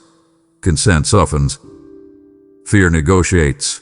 Trust yields. Control clenches, yes opens. You have lived with a guarded heart not because you lacked faith, but because you feared loss. And I am not dismissing that fear, I am meeting it. I am telling you that your yes will not lead you into abandonment. It will not lead you into chaos. It will not lead you into being overwhelmed or overlooked. Your yes will lead you deeper into alignment, deeper into peace, deeper into becoming who you were created to be. You do not have to say yes loudly for it to be powerful. Heaven hears whispers. Heaven honors willingness. Heaven moves when hearts open, even quietly. So take a moment now and notice what resists inside you. Notice the hesitation. Notice the questions. Notice the places that feel unsure. Do not push them away. Simply bring them with you as you say yes. A yes does not mean the absence of fear. It means fear does not get the final word. Let your yes be honest. Let it be gentle. Let it be real. This is not a contract. It is a conversation. And I am not waiting for you to be ready. I am walking with you as readiness grows. Stay with me. This yes will echo forward in ways you cannot yet see, opening doors, softening resistance, aligning steps. A heart that says yes becomes a place where my will can rest. My beloved child, now that you have said yes in your heart, now that you have allowed willingness to replace resistance and trust to replace fear, I need to speak something over you that you have rarely believed long enough to receive fully. I am proud of you. Not because you achieved something impressive. Not because you got everything right. Not because you never struggled. I am proud of you because you kept going. Because you stayed tender in a world that tried to harden you. Because you listened even when it would have been easier to distract yourself. Because you returned to me again and again, sometimes exhausted, sometimes unsure, but still open. That matters more than you know. You have measured pride by outcomes, by milestones, by visible success. And because of that, you have rarely allowed yourself to feel it. You move from one responsibility to the next, one season to the next, without stopping to acknowledge how much you have carried, endured, and learned. But I see it all. I see the quiet bravery it took to face days you did not feel ready for. I see the integrity you chose when no one was watching. I see the compassion you extended even when you were hurting. I see the restraint you practiced, the forgiveness you offered, the growth you embraced slowly and imperfectly. And I am proud of you, not in a distant, abstract way, but in the way a father looks at a child who has been faithful in unseen ways. Let me speak with repetition here, because this truth needs to settle deep. I am proud of you for staying. Proud of you for listening. Proud of you for learning. Proud of you for unlearning what harmed you. Proud of you for choosing honesty over appearance. Proud of you for choosing presence over distraction. Proud of you for choosing stillness when everything in you wanted to run. You have not failed me by being human. You have not disappointed me by taking time to heal. You have not let me down by asking questions or needing reassurance. If anything, those things have drawn you closer to my heart. Pride rooted in love does not demand perfection. It celebrates perseverance. There is healing in receiving pride without defensiveness, without deflection, without immediately qualifying it. Let it land. Let it rest on you. Let it counter the voice that has told you not yet or not enough or maybe someday. I am not waiting for a future version of you to be proud of you. I am proud of you now. In this moment. In this becoming. In this honest yes. And as you allow this truth to take root, something inside you will straighten, not with arrogance, but with dignity. You will walk a little steadier. You will speak to yourself a little kinder. You will stop treating your life like a problem to solve and start treating it like a story being written with care. Stay with me here for a moment longer.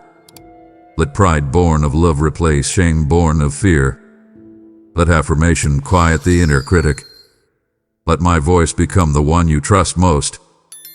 There is more ahead, and you will meet it not as someone striving for approval, but as someone grounded in it. I am proud of you, my child, and we will keep walking together from here. My beloved child, I need to speak with clarity and calm authority to a fear you rarely voice, but often feel, the fear that this moment is an ending, that you have reached the edge of something and there is nowhere else to go, that the best has already passed, that opportunities have closed, that your life has quietly narrowed instead of expanded. Hear me now, slowly and firmly, until hope settles deeper than fear ever did. This is not the end. Not of your story. Not of your calling. Not of your joy. This moment you are standing in is not a conclusion. It is a transition. And transitions can feel like endings when you do not yet see what is forming on the other side. You have walked through seasons that required endurance more than excitement. Seasons where surviving took more energy than dreaming. And over time, that survival posture taught you to expect less, not because you lacked faith, but because disappointment taught you caution. You learned not to hope too loudly, not to imagine too boldly, not to expect too much. And while that guarded you for a time, it also made you believe that what you have now is all there will ever be. But my child, hear me clearly. I did not bring you this far to stop here. I did not shape you through pressure, patience, and perseverance just to leave you at a dead end. I am not a God of abrupt conclusions. I am a God of unfolding chapters. And this chapter you are in, quiet, reflective, redefining, is not the final page. It is the hinge between what was and what will be. Let me use contrast again so you can feel the truth of this. Endings feel heavy. Transitions feel uncertain. Endings close. Transitions open. Endings drain. Transitions prepare. What you are feeling right now is not finality, it is anticipation without full clarity. And that can feel unsettling if you are used to certainty. But faith does not require full visibility. It requires trust in who is leading you. You may not see the next chapter clearly yet, but you can sense that something is shifting. That sense is not anxiety, it is awakening.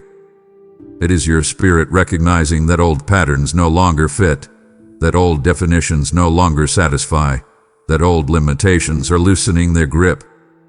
This discomfort is not decay, it is growth. You have asked quietly, is there more? And the answer is yes. More peace, more depth, more alignment, more purpose expressed in ways that fit who you are now, not who you were forced to be. The next chapter will not demand that you abandon everything you've learned. It will build on it. You are not starting over. You are starting forward. And forward does not mean faster. It means truer. As we continue, I want you to release the fear that this moment is all there is.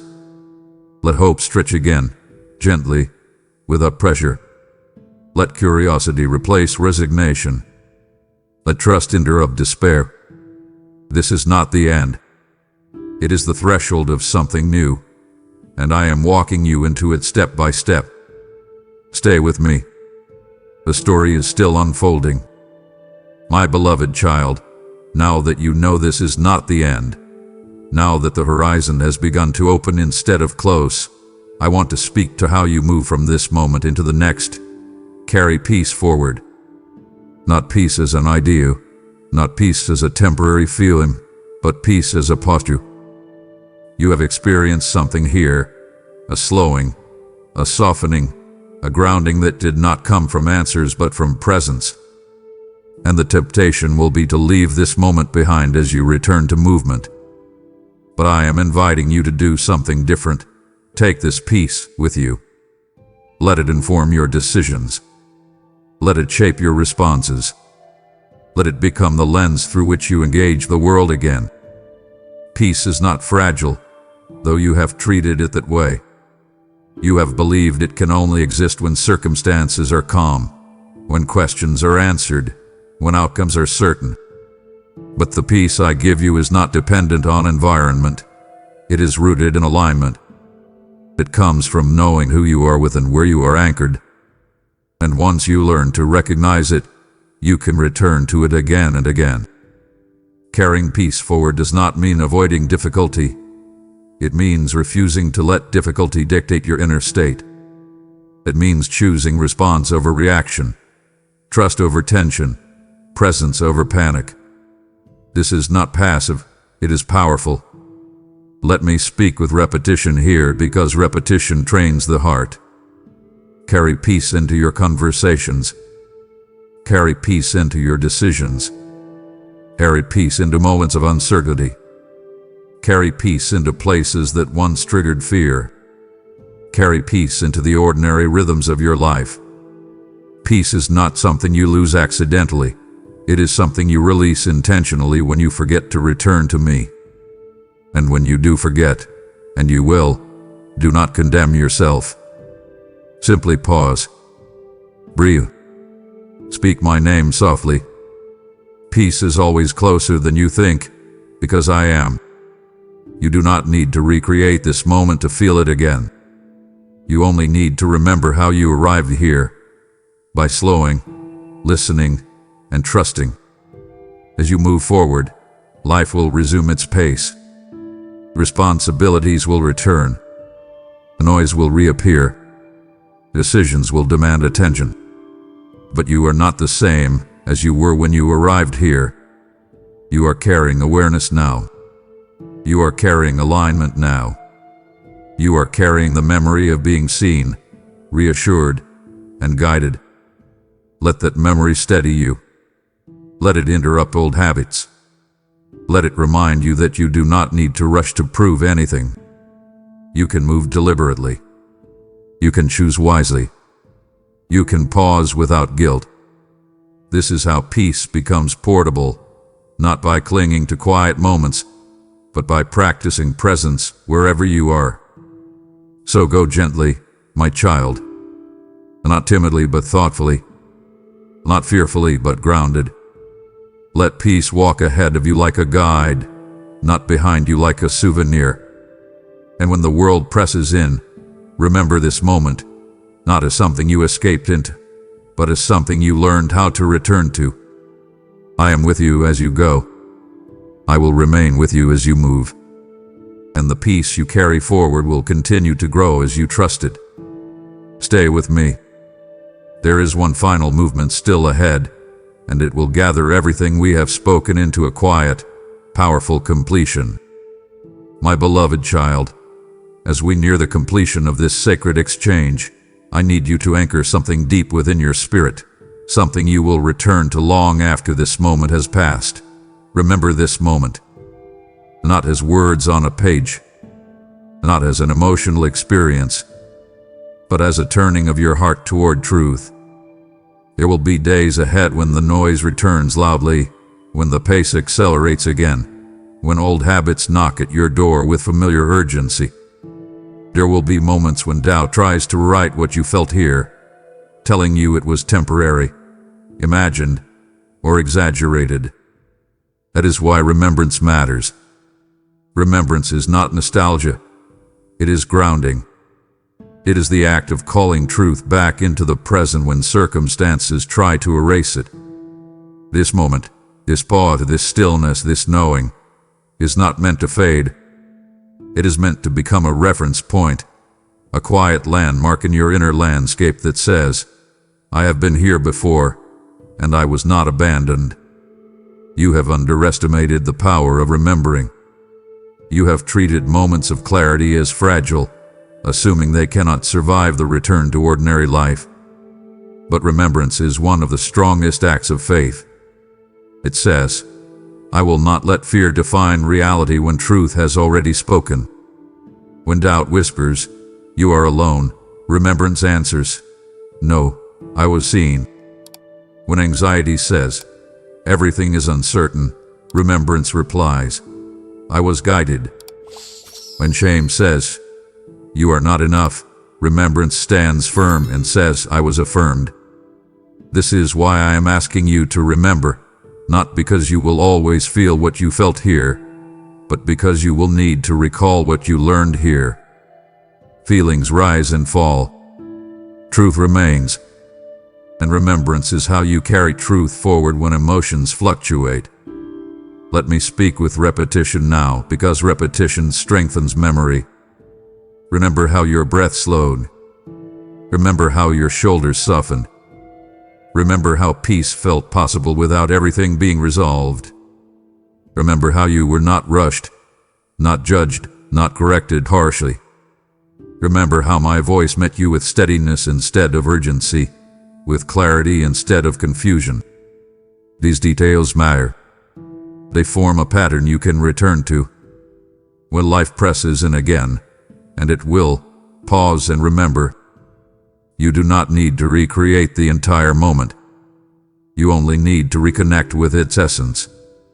One breath, one whispered name, one deliberate pause. That is enough to reorient your heart. I also want you to remember this.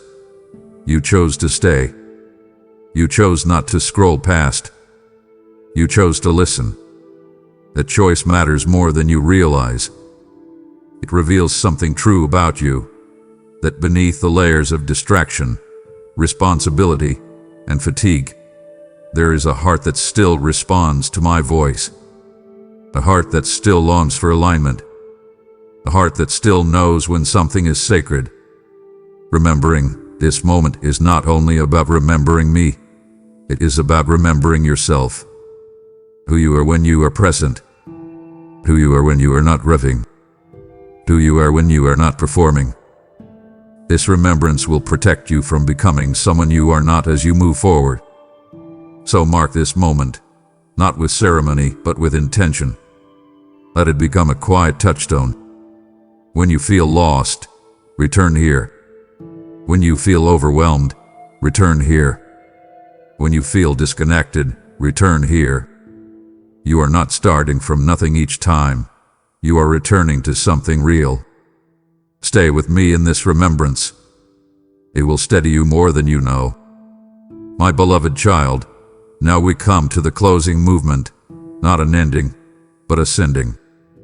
And I speak these final words to you not with urgency that pressures, but with gentleness that protects. Go gently, my child. You have spent much of your life bracing for demands, bracing for disappointment, bracing for the next challenge. You learn to move quickly, decisively, sometimes harshly with yourself because you believed gentleness would slow you down or make you vulnerable. But gentleness is not weakness. It is wisdom applied with care. And as you step forward from this moment, gentleness is the posture that will keep you aligned with what has been formed here. Going gently does not mean withdrawing from responsibility or avoiding growth. It means carrying yourself with kindness instead of criticism. It means responding thoughtfully instead of reacting impulsively. It means allowing space for grace. Grace for yourself, grace for others, grace for the process you are in. You are not behind. You are not failing. You are not fragile beyond repair. You are becoming. And becoming requires patience, tenderness, and trust. When you go gently, you honor the work that has been done in you instead of undoing it through pressure. You protect the peace you have learned to carry. You move forward without leaving yourself behind. Let me use contrast one final time to seal this truth. Harshness rushes, gentleness listens. Harshness demands, gentleness discerns. Harshness fractures, gentleness integrates. You have lived too long under the belief that progress requires pressure. But I am showing you a different way, one where growth flows from alignment, not straying. As you go, you will still make decisions, face challenges, and navigate uncertainty. But you will do so differently now. You will pause before reacting. You will breathe before responding. You will listen before assuming. These small shifts will compound into a life that feels steadier, clearer, and more honest. I want you to know this as you step forward. I am not staying behind while you go. I am walking with you. In conversations, in decisions, in quiet moments and busy ones. You do not need to recreate this experience to stay connected to me. Connection is not confined to stillness. It is sustained through awareness. Carry that awareness with you. Carry the memory of being seen. Carry the confidence of being guided. Carry the peace of being held. And when you stumble, and you will, go gently with yourself. Return to me without fear. Begin again without shame. So go now, my child. Not right. Not burden. Not alone. Go gently, with a heart that has listened and a spirit that has learned how to rest. This moment has done its work, and it will continue to work in you as you live it out. I am proud of you. I am with you, and I will remain with you always. As you go gently, carry this with you. Gentleness also knows when to act. I have walked you into stillness, steadied your heart, and now I invite you to partner with me so others may find this same rest. Your giving is manna for today and seed for tomorrow, feeding souls, lighting paths, sustaining this work I have entrusted to you and to this channel. I say to you now, personally and precisely, what you place in my hands, I will bless and return with increase. This is not an ending, it is ascending, and generosity is part of your forward step. I will protect your coming and your going, and favor will follow your obedience. Do it now.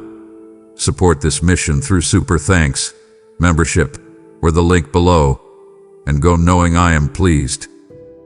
My beloved child, do not let this moment pass without sealing it. If this word reached you, stop scrolling one last time and declare it. Write in the comments, I choose stillness. I choose trust. Let your declaration become a marker in the unseen, a witness that you heard me and you responded. When you speak it, heaven listens, and your heart aligns with what has been released. Do not stay silent. Your voice carries authority when it agrees with truth. Step forward now, and let your response be the first step of what I am awakening in you. And now, as your words settle, notice how close I feel. This is not distance calling to distance. This is nearness awakening awareness. You are not being summoned from far away. You are being invited to recognize what hath been beside you all along. Stay here for a breath, because I am about to speak not as a distant voice but as one who hath been watching you gently, patiently, lovingly. My child, I am calling your name right now, not because I am far away, but because I want you to realize just how close I actually am. You have been lost in a digital fog for far too long, and I see how it drains the very life from your eyes. Stop scrolling. Put your phone down and look at the world I have placed right in front of you. I see you sitting there, your thumb moving habitually, searching for a spark of joy in a sea of glowing pixels, but you won't find it there. You are chasing a phantom, a flickering light that promises connection, but leaves you feeling more isolated than ever before. I want you to wake up to this moment because this now is the only place where you and I truly meet. You cannot find me in the past you regret or the future you fear, and you certainly cannot find me in the endless stream of videos that numb your mind. I'm here, in the air you are breathing and the heartbeat you are ignoring. Listen to the silence I am offering you. I'm pulling you away from that screen because it has become a barrier between your soul and my spirit. You feel that restlessness in your chest, don't you? That is my nudge, my gentle but firm command to step out of the trance. You have spent hours today watching the lives of strangers, but I am the one who actually knows the number of hairs on your head. I see the weight of wasted time pressing down on your shoulders, making you feel behind, making you feel like you haven't done enough. I want to live that way. Your time is a sacred gift, a limited currency that I have entrusted to you, and I hate to see you throw it into the void of an infinite scroll. You were created for movement, for touch, for real conversation, and for deep purpose. Every minute you spend staring at that glass rectangle is a minute you aren't looking at the beauty I've grown for you or the people I've sent you to love. Break this cycle right now. I am not just giving you a suggestion. I am giving you a lifeline. I want you to choose my living word over the artificial light of your device. My words don't just entertain you. They heal you. They don't just distract you. They transform you. You have been feeding your soul empty calories for the last hour, and I am inviting you to a feast of peace. I know it's hard to put it away. I know the algorithm knows exactly what to show you to keep you hooked, but I am more powerful than any code. I am the creator of your mind, and I am telling you that you are overstimulated and exhausted. You don't need another hack, another news update, or another laugh at a meme. You need me. You need to feel the ground under your feet and the reality of my presence in your room. I am standing right here, waiting for you to look up. I am ready to speak into the specific worries you've been trying to drown out with noise. Let's handle them together. Put the phone face down. Breathe. Can you feel that? That is the beginning of freedom. I love you too much to let you disappear into a digital shadow. I am calling you back to the light. I am calling you back to life. I see the shadow that falls over your heart every time you look at the life of another through that glowing lens. You sit there, scrolling through the highlight reels of people you barely know, and you feel a slow, cold ache growing in your chest. You compare your behind-the-scenes struggles with their carefully edited successes, and suddenly, the life I gave you doesn't feel like enough. Stop this right now. You are walking into a trap designed to steal the joy of your own unique journey. I did not create you to be a carbon copy of someone else, nor did I design your destiny to look like a viral trend. When you look at others to measure your own worth, you are looking away from me, the only one who defines who you are. Look at my face instead. I see you in your messy kitchen, in your quiet tears, in your small victories that no one else claps for, and I am telling you, you are my masterpiece. You are not a work in progress that needs more likes to be valid. You are my beloved, and my approval is the only currency that never loses its value. I want you to recognize how envy is a thief that breaks into the sanctuary of your mind. It makes you blind to the blessings I have poured into your lap today. While you are busy wanting what someone else has, you are ignoring the miracle of the breath in your lungs and the roof over your head. I have placed specific gifts in your hands, gifts that are meant for your life alone. When you covet the life of another, you are telling me that I made a mistake with yours. But I do not make mistakes. I have woven your story with threads of gold and iron, with trials that build your strength and grace that covers your weakness. I command you to turn your eyes away from the world's standard of perfection. It is a hollow shell, a desert that can never satisfy your thirst. I am the living water. I am the one who fills the empty spaces in your soul that 1,000 likes could never reach. Feel the peace that comes when you finally stop trying to keep up. I love the real you, the one without the filters, the one who is tired, the one who is searching. Rest in the truth that being enough has nothing to do with what you do and everything to do with whose you are. You are mine. That is your identity, and it is more than enough. I am calling you into the secret place, a sanctuary that exists far beyond the reach of any notification or digital noise. The world you live in is screaming for your attention, but I am whispering for your heart. I want you to find the power of stillness in this frantic digital age. You have become so used to constant stimulation that silence feels like a threat. But I tell you, silence is where I speak the loudest. I command you to be still. Not just a physical pause, but a deep, internal quieting of the chatter that fills your mind. You carry the weight of 1,000 voices, news anchors, influencers, critics, and strangers, and their static is drowning out my still, small voice. I want you to close your eyes for a moment and listen. Do you hear the rhythm of your own heart? I am the one who keeps it beating. I am the one who holds the stars in place, and yet I am intimately concerned with the knot in your stomach and the worry in your mind. I am inviting you to create a sanctuary within your own heart, a place where the world cannot enter. This is a spiritual discipline, my child. It is a choice to shut the door on the chaos so you can open your spirit to my presence. You don't need to know everything that is happening in the world to be safe.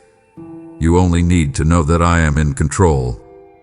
The digital world feeds on your restlessness, but I offer you a rest that the world cannot give. Pause now. Breathe in my peace. Let it settle into your bones like the warmth of the morning sun. I am not in the whirlwind of your social feed. I am in the quiet of this moment. I want you to practice this intentional silence. When the urge to check your phone rises, let that be a signal to check in with me instead. I have secrets I want to share with you, wisdom I want to impart, and comfort that can only be felt when you are fully present. Do not let the noise of the world cheat you out of the intimacy I have prepared for you. I am here. I am waiting. Just be still and know that I am God. I want to talk to you about the battle that is raging for your thoughts.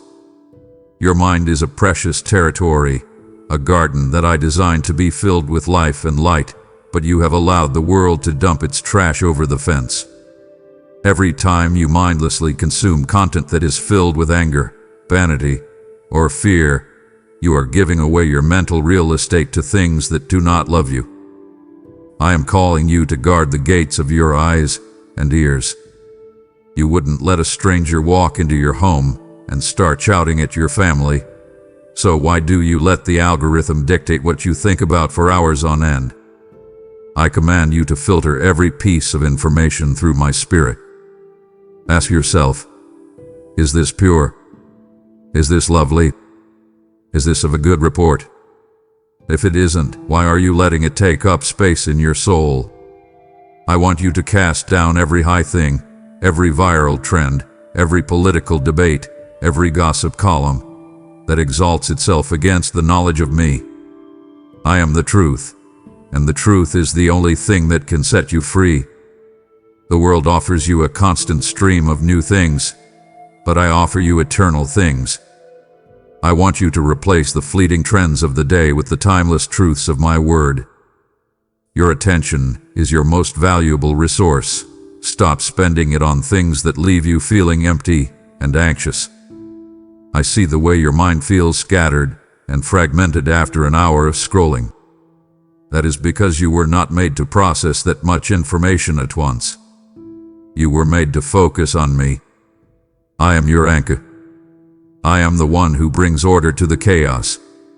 I promise that if you focus your mind on things that are true and noble, my peace will guard your heart like a fortress. Stop feeding your fears and start feeding your faith. I have given you the mind of Christ, a mind that is disciplined, clear, and full of power. Proclaim it today. Tell the world that your attention is no longer for sale. It belongs to me. I see you looking for yourself in a mirror that was never meant to show you the truth. You seek validation from people you will never meet, hoping that a like or a comment will tell you that you are worthy. But that digital mirror is a deception. It is a house of mirrors that distorts your image and makes you feel like you are always missing something. I want to shatter the idols of self-promotion that have taken root in your heart. You were not created to live for your own glory or to curate a version of yourself that looks perfect to the world. You were created to reflect my glory. There is a massive difference between connectedness and true community. You have 1,000 friends online, yet you feel more lonely than ever. That is because digital interaction can never replace the warmth of a human hand or the depth of a soul-to-soul conversation. I want you to understand how the algorithm mimics your desires, leading you down paths that feel good for a second but leave your spirit starving. It promises you satisfaction, but it only delivers a temporary dopamine hit. I am the only one who can truly satisfy the hunger of your heart. I see your true self, the one behind the profile, the one you are afraid to show. And I want you to know that I love that person. You don't have to perform for me. You don't have to post your prayers for them to be heard. I see you in the secret, and I reward you in the secret. I am calling you to rest in the knowledge that you are seen by the King of the universe. You don't need to chase vanity. You don't need to build a brand. You need to build a life. Seek my glory, and you will find a joy that doesn't depend on an internet connection. I am your Father, and my pride in you isn't based on your reach. It's based on my love. Come away from the mirror and come back to my arms. My child, do not turn away now, for my heart would be deeply grieved if you retreated into the shadows just as I am beginning to unveil the truth of your soul. I have pulled back the curtain on the world's deceptions, and to stop listening now would be to choose the hollow echoes of strangers over the life-giving resonance of my voice. It would disappoint me to see you settle for a filtered existence when I am standing here ready to show you the unfiltered glory of my love. Stay with me, for the transformation of your mind is a sacred work that we have only just begun. Do not abandon this encounter, for I have so much more to pour into the thirsty places of your spirit.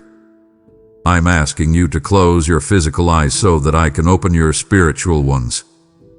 You have been looking at the world through a tiny, blue-light filtered screen, and it has made your vision narrow and dim.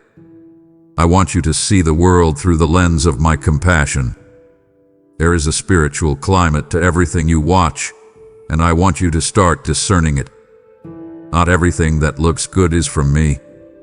Some things are subtle distractions sent by the enemy to pull you away from your calling. They keep you occupied with trivial things so that you don't have the energy for the eternal things. I command you to pray for clarity. Ask my spirit to show you what is actually happening behind the headlines and the viral videos.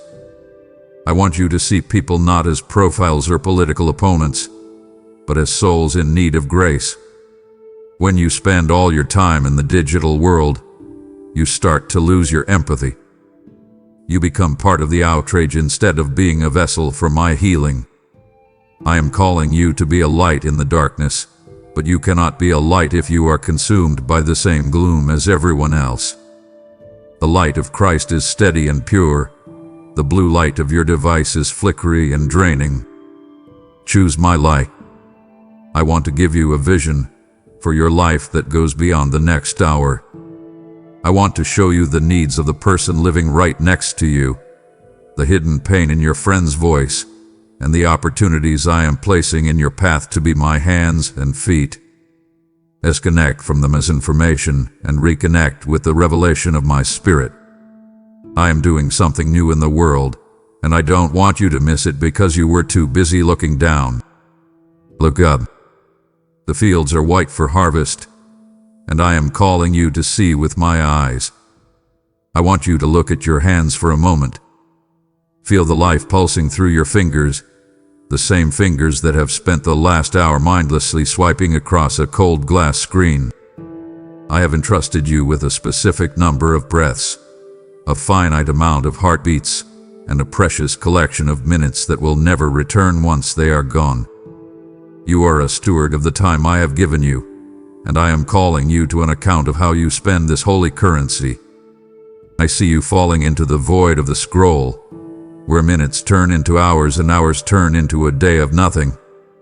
You wake up with intentions to seek my face, to love your family, and to work with excellence, but the notification bell rings, and you surrender your morning to the demands of strangers. I command you to stop letting your days slip away into a digital abyss. Your life is too significant to be lived as a series of distractions. I did not put you on this earth to be a spectator of other people's lives. I put you here to be the protagonist of the story I am writing with you. I want you to weigh the gravity of wasted time against the magnificent gift of your existence. When you stand before me, we will not talk about the viral videos you watched or the arguments you followed in the comments section. We will talk about the moments you chose to be my hands and feet. We will talk about the quiet obedience of your heart when I prompted you to put the phone down and pray for a friend. Every second you spend in the infinite scroll is a second stolen from your calling. I have placed a high calling on your life, a mission that requires your full attention and your sharpest focus. But you cannot fulfill that calling if your mind is constantly being drained by the trivial. I am calling you to prioritize my kingdom over the next buzz in your pocket. I want you to feel the weight of this truth. Your time is your life. To waste your time is to waste the very essence of the soul I breathed into you. I am inviting you to reclaim your productivity for my sake. There is a deep, soul-level satisfaction that comes from doing the work I have called you to do, whether that is raising your children, excelling in your career, or serving your neighbor. That satisfaction is something no app can ever simulate. When you choose to be productive, you are honoring the Creator who designed you to be fruitful. I want you to refuse the pull of the void. I want you to set boundaries around your attention. I am your Father, and I want to see you thrive in the real world, not just exist in a virtual one. I promise you that when you give me the first fruits of your time, I will multiply the rest of your day. You will find that you have enough time for everything that matters when you stop giving it away to things that don't. Wake up, my child. The clock is ticking, not as a threat, but as a reminder that today is a beautiful opportunity to live for what lasts forever. I see the heavy burden you carry every time you refresh your news feed. You have taken the weight of the entire world onto your shoulders, and it was never meant for you to carry. You read about global chaos, economic shifts, and distant tragedies, and you feel a mounting sense of helplessness and fear. I am calling you to surrender the need to know everything. You are a finite human being, and I am an infinite God. You were not designed to process the collective trauma of 8 billion people in real time. This digital age has given you the illusion of omniscience, but it has only resulted in a soul that is overwhelmed and paralyzed. I command you to release the world's problems into my hands. I am the one who sits on the throne. I am the one who sees the end from the beginning, and I am not biting my nails in heaven over the headlines that keep you up at night. I want you to relinquish the fear of missing out, the FOMO that drives you to check your device every few minutes. What are you truly afraid of missing? A piece of information that will only add to your anxiety. A trend that will be forgotten by tomorrow. I tell you, the only thing you are truly missing is the peace of my presence in the present moment. There is a supernatural rest that comes from knowing only what I reveal to you. I am your shepherd, and I lead you one step at a time. You do not need to see the whole map to trust the guide. I want you to acknowledge your human limitations before my divine all-knowingness. It is okay not to have an opinion on every controversy. It is okay to be uninformed about the latest scandal if it means your heart stays anchored in my peace. I am calling you to focus on your own local vineyard. I have placed you in a specific home, a specific neighborhood, and a specific community. These are the people I have called you to love. These are the problems I have equipped you to solve. When you are consumed by the global web, you neglect the very real needs that are sitting right across the dinner table from you. I want you to trade the digital noise for the quiet wisdom that comes from me. I will give you exactly what you need to know for today. I will give you the discernment to navigate the times without being consumed by them. I am your shield and your fortress. You can afford to turn off the updates, because I am the one who never sleeps. I am watching over the nations, and I am watching over you. Rest in the reality that you don't have to save the world, I already have. I want to invite you into a trade that will transform your entire day. I want you to swap the thumb swipe for the folded hand. You have spent so much time today reaching out to a screen, but I am asking you to reach out to me. There is an intimacy and direct communication with your Creator that no technology can ever replicate. You have been looking for answers in search bars and advice in comment sections, but the wisdom you crave is found at my feet. I command you to kneel, if not with your body, then with your heart, before the throne of grace. I am not a distant concept. I am your Father, and I am leaning in to hear your voice. I see the anxieties you've been trying to scroll away. I see the knot of tension in your neck. Bring it to the altar. Lay it down. I am the only one who can actually do something about the things that worry you. I want you to take the people and the situations you saw on your feed, the ones that made you feel sad or angry, and turn them into intercession. Instead of just consuming their pain, bring it to me. This is how you reclaim your power in a world that feels out of control. When you pray, you are touching the heart of the one who moves the mountains. I want you to experience the power of a heart genuinely bowed in worship. Worship is the ultimate reset for your soul. It takes your eyes off your problems and puts them back on my majesty. It reminds you that I am bigger than the algorithm, bigger than the economy, and bigger than your deepest fear. I see you struggling to find strength, trying to power through your day on the empty calories of digital distraction. But I am offering you a strength that is supernatural. I promise that when you spend time in my presence, I will refuel your spirit in a way that no app can provide. You will leave the place of prayer with a clarity of mind and a steadiness of heart that will confuse the world around you. I will ask how you can be so calm when the world is so loud, and you will know it is because you have been with the King. I want you to make this a habit. Every time you feel the urge to check in with the world, let it be a reminder to check in with me. I am the source of your life. I am the fountain of your joy. Do not settle for a digital connection when you have been invited into a divine relationship. I am here, right now, in this room with you. Talk to me. I am listening. I see the hunger in your soul, but I also see what you've been trying to feed it. You are scrolling through your feed like a starving person looking for crumbs, but the internet is full of empty calories. It gives you a quick hit of excitement or a temporary distraction, but it leaves you feeling more depleted and hollow than before. I am calling you to hunger for the word more than you hunger for social updates. My word is the bread of life. It is the only thing that can truly nourish your spirit and sustain you through the trials of life. I command you to feast on the scriptures. Do not just read them as a duty. Eat them as your survival. When you fill your mind with my truths, you are building a foundation that no storm can wash away.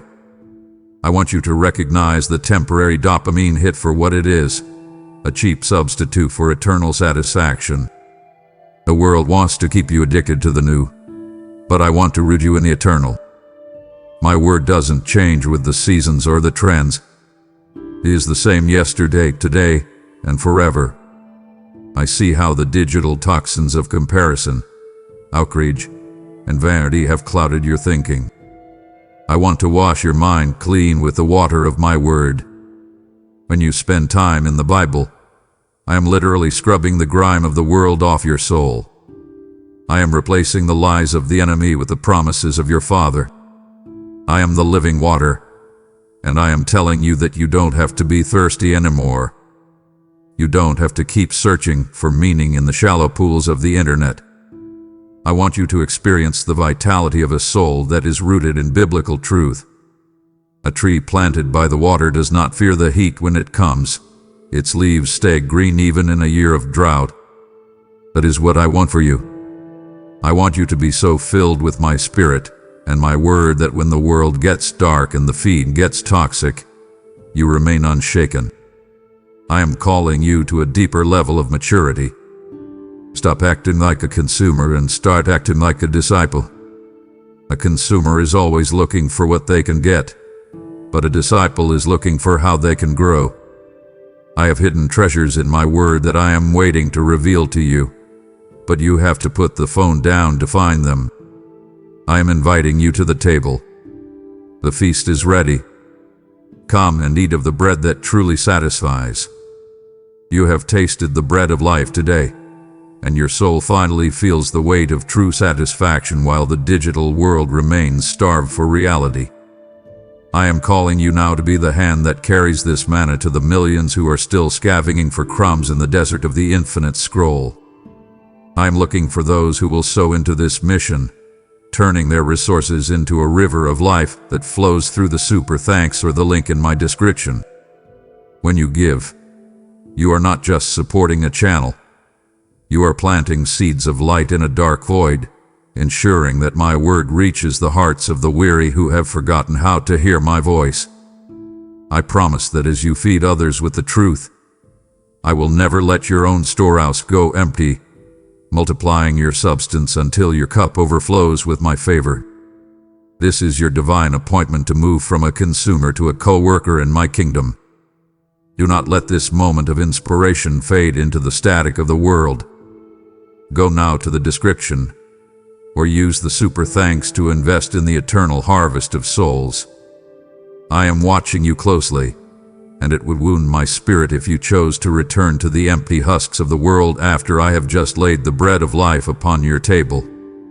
To walk away at this moment would be to tell me that the fleeting dopamine of a screen is more precious to you than the eternal nourishment of my word. I have invited you to a feast of wisdom, and it would be a tragedy of eternal proportions if you left this table still hungry because you lacked the endurance to listen.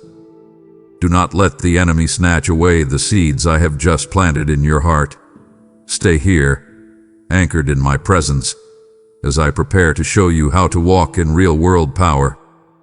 I want you to look up from your screen and see the world I have physically placed around you.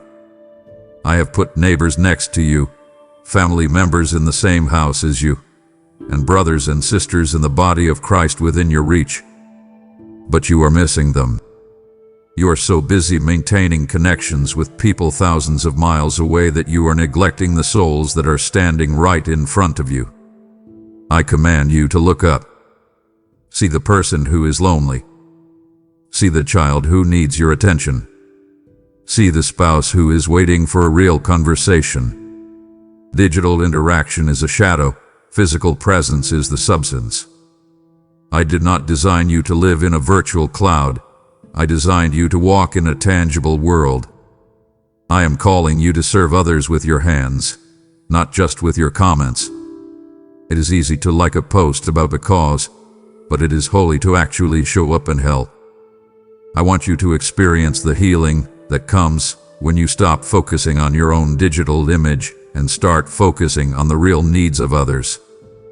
There is a specific kind of loneliness that digital interaction cannot touch. It is a hunger for being seen and known in the flesh. I want you to be the one who brings that healing to others. I want you to be the one who puts the phone away at the dinner table so you can look someone in the eye and truly listen to their heart. This is how you walk in love. This is how you follow the example I set when I became flesh and dwelt among you.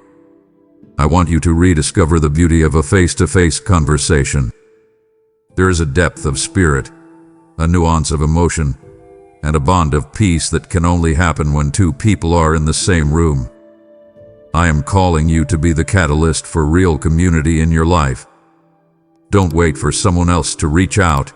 You be the one to invite, to host, to visit, and to help. I promise you that the joy you find in serving a real person will far outweigh any satisfaction you get from an online interaction.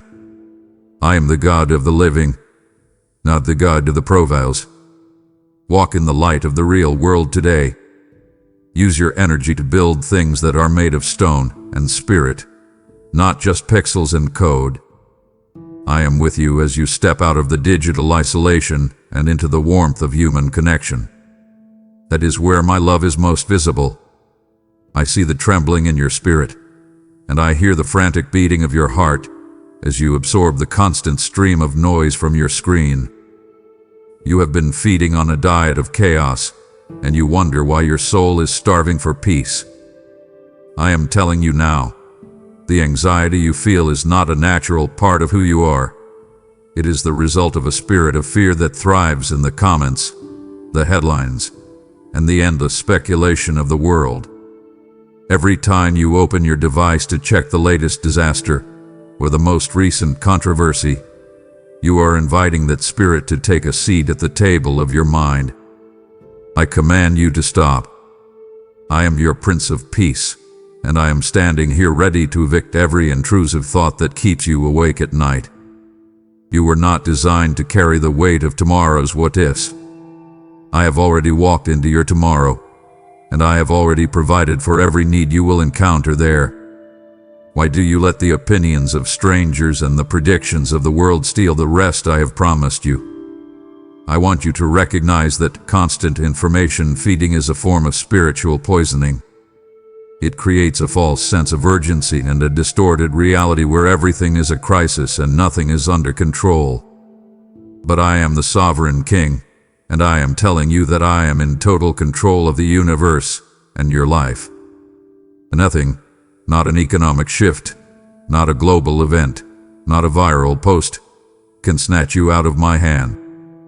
I am your protector, your shield, and your very present help in times of trouble. I want you to practice a new rhythm right now. When you feel that wave of panic rising, when your chest feels tight and your mind starts to race, I want you to use breath prayers to reset your nervous system.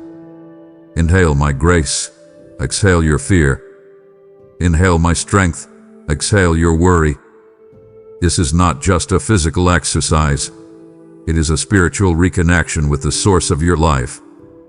I am inviting you to experience the supernatural calm that comes from my protective presence. This is a peace that passes all human understanding, meaning it doesn't make sense to the world. The world thinks you should be worried, but I am telling you that you can rest. I see your specific fears, the ones you don't even have words for, the ones that make you feel like you're drowning. I am the God who walks on water, and I am reaching out my hand to pull you up. Cast all your cares upon me, for I care for you with an intensity you cannot imagine. And yes, that includes casting your device aside. Sometimes the most spiritual thing you can do to defeat anxiety is to turn off the source of the noise. Put the phone in another room. Close your laptop. Sit with me in the quiet. I promise you that in the stillness, the giants that look so big on your screen will begin to look very small in the light of my majesty. I am your refuge. I am your fortress. I am your peace. I am calling you to a holy separation, a moment in time where you set aside the tools of the world to rediscover the tools of the Spirit. You have become so dependent on your technology that it has started to feel like an extension of your own body, but I am telling you that it has become a shackle. I want you to consider the spiritual benefits of a digital fast. This is not about being anti-technology. It is about being pro-presence. I want you to consecrate your devices to me. I want you to acknowledge that your phone is a tool, not a master. I am your master. When you find yourself reaching for your screen out of boredom, loneliness, or habit, you are witnessing an addiction to constant stimulation. This addiction numbs your ability to hear my voice and blunts your sensitivity to my spirit. I command you to break that cycle. I want to reset your heart's desires through the act of abstinence. When you pull away from the digital world, you create a vacuum that I am eager to fill. You will find that the first few hours are difficult. You will feel the phantom itch of a notification that isn't there. But if you persevere, you will find a freedom that you haven't felt in years. You will find that your attention span begins to heal. You will find that your thoughts become clearer and your prayers become deeper. I am inviting you to regain control over your impulses through the power of my spirit. You do not have to be a slave to the red dot or the ping. I have given you the fruit of self-control, and it is time to exercise it. This fast is an act of worship. It is you telling me, Father, you are more important to me than my connection to the world. Your voice is more vital to me than the opinions of man. I promise you that in the unplugged spaces, you will find a richness of life that you forgot existed. You will notice the color of the sky, the sound of the wind, and the depth of your own soul. You will be in me in a way that is impossible when you are constantly online. I want to show you that you are not missing out on anything important when you step away. The world will keep turning, the trends will keep fading, but my love will remain steadfast. Use this time to read the letters I wrote to you in my word. Use this time to walk in nature and talk to me as a friend walks with a friend. I am the one who refreshes the weary. I am the one who restores the soul. Give me your screen, and I will give you a vision. Give me your scrolling, and I will give you a walk with the King. This is your invitation to liberty. Dig it. I want to talk to you about your digital footprint, not the one the world tracks, but the one I see in your heart. How do you react when you see something online that you disagree with? Do you join the chorus of outrage, or do you bring the melody of my grace? I am calling you to walk in the fruit of the Spirit even when you are behind a keyboard. I see the temptation to be sharp, to be cynical, and to be unkind when you feel anonymous. But I am telling you that I am there in the room with you. I want you to test your online reactions against my standard of love. If what you are about to type doesn't reflect my heart, then do not type it. I command you to develop patience in a world of instant gratification. The digital world has trained you to expect everything right now, but my kingdom is built on the slow, beautiful process of growth. I am looking for gentleness in an era of digital outrage. The world is loud, angry, and quick to condemn, but I am calling you to be the soft answer that turns away wrath. Use your words to build up, not to tear down. Use your influence to spread hope, not to spread fear. Self-control is the ultimate antidote to the scroll. It is the ability to say no to one more video so you can say yes to your purpose. It is the ability to walk away from a heated argument so you can keep your peace. I want you to show kindness toward those who disagree with you. Remember that every person behind a screen is a soul for whom I died. They are not profiles or avatars. They are my creations, and many of them are hurting and lost. When you react with kindness, you are shining my light into their darkness. I promise you that the joy that comes from the Spirit is infinitely better than the likes that come from a screen. The world's joy is dependent on circumstances and approval, but my joy is a wellspring that flows from within. It is a joy that remains even when you are overlooked or misunderstood. I want you to be a person who carries the atmosphere of heaven wherever you go, including the digital spaces you inhabit. Let your presence be a refreshing breeze in a toxic environment.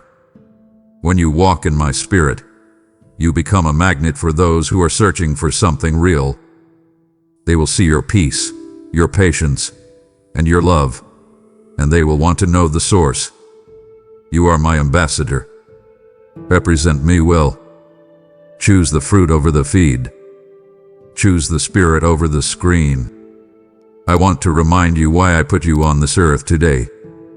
You are not an accident, and you are not here just to occupy space or consume content. You were created with a high calling and a holy purpose.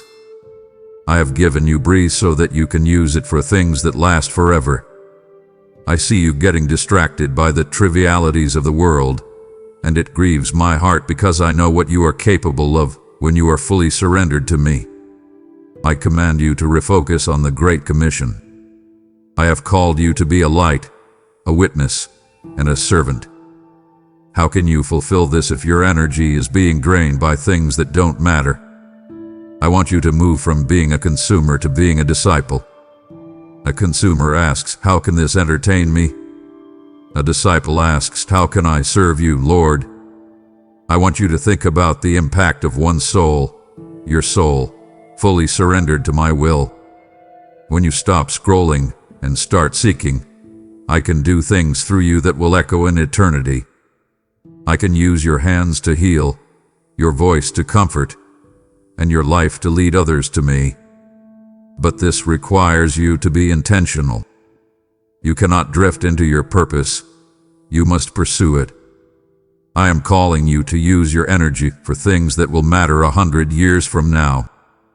The viral videos will be long forgotten, but the love you showed to a neighbor, the truth you share with a friend, and the time you spend in my presence will never fade.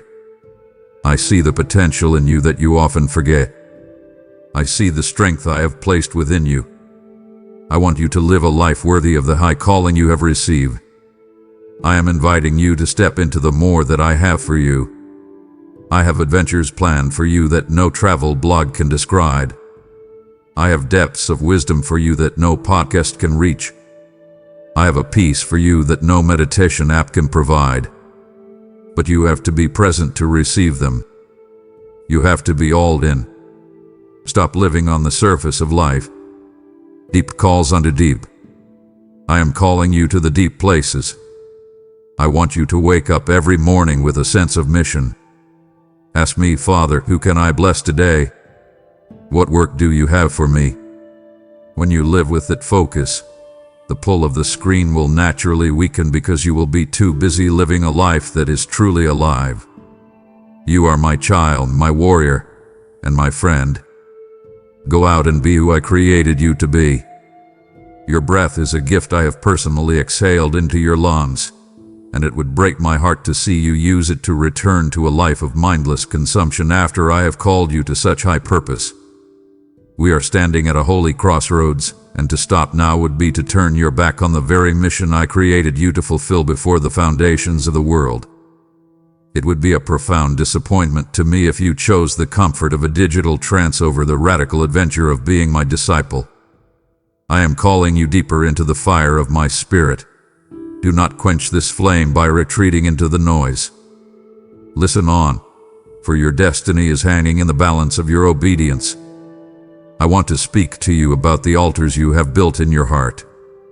An idol is anything that takes my place, anything you seek first before you seek me.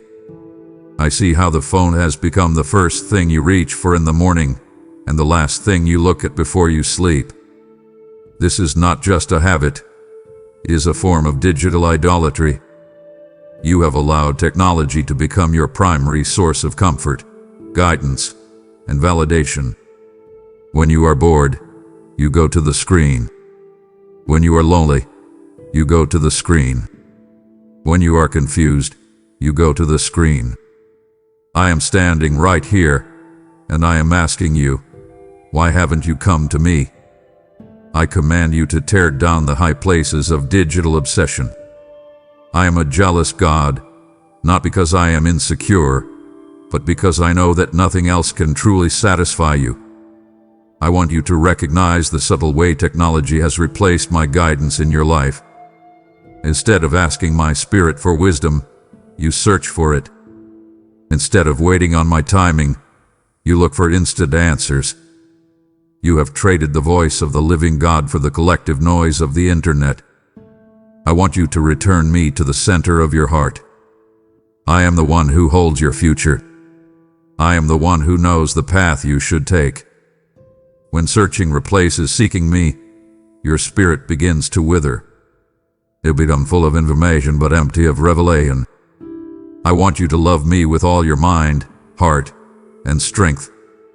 This means giving me your primary attention. This means letting my word be the final authority in your life. I am inviting you to a life of true worship. Worship is not just a song you sing on Sunday. It is the way you orient your entire existence. When you put the phone down to spend time with me, you are performing an act of worship. You are saying, Lord, you are enough. I promise you that when you put me back in my rightful place, everything else in your life will begin to fall into order. Your priorities will become clear, your anxieties will fade, and your joy will return. I am not asking you to throw away your technology, but I am asking you to strip it of its power over your soul. Let it be a tool, and let me be your king. I am the only one worthy of your devotion. I am the only one who can fill the God-shaped hole in your heart. Come back to your first love. I want you to understand that the transformation I desire for you is not a superficial change, but a deep, structural renewal of your inner being. You live in a world that focuses entirely on the outward appearance, the profile picture, the status update, the aesthetic, but I am looking at the engine of your soul. I see how the grime of the world's opinions has settled in the crevices of your mind, making you feel dull, heavy, and cynical. Every day, you are bombarded by 1,000 different voices telling you who to be, what to buy, and how to feel. If you do not intentionally wash your mind, you will become a product of your environment rather than a child of my kingdom. I command you to begin the process of daily mental transformation. This is not something that happens by accident. It is a holy work that we do together. I want you to start your day by washing away the digital toxins with the pure water of my presence. I am calling you to strengthen your spirit through deep meditation on my promises. You have spent years memorizing psalm lyrics, movie quotes, and viral trends. Now, I want you to memorize the rhythm of my heart. When you fill your mind with my word, you are not just reading a book, you are building a fortress. I see the revitalization that happens when you finally shut out the world and lean into me. It is like a parched garden finally receiving a long-awaited rain. Your conscience, which hath been numbed by the constant stimulation of the internet, will begin to awaken. You will start to feel my promptings again, the gentle nudge to speak a word of encouragement, the sudden clarity on a difficult decision, the conviction to turn away from a path that leads to nowhere. I want you to rise above the carnality of the internet. The internet thrives on the flesh, on ego, outrage, and appetite. But I am calling you to walk in the Spirit. I promise you that as you renew your mind, your very reality will begin to shift. You will no longer be reactive, jumping at every notification like a puppet on a string. You will become proactive, anchored in a peace that the world cannot disturb. I am the architect of your soul, and I want to restore the beauty of the original design. I want to replace your fragmented attention with a laser-like focus on what truly matters. You have been living in a state of mental exhaustion, trying to keep up with a world that never sleeps. But I am the one who gives rest to my beloved even while they sleep. I want you to practice the holy exchange. Give me your cluttered thoughts, and I will give you my divine perspective. When you look at your life through my eyes, the problems that seemed insurmountable will begin to look like opportunities for my glory to be revealed.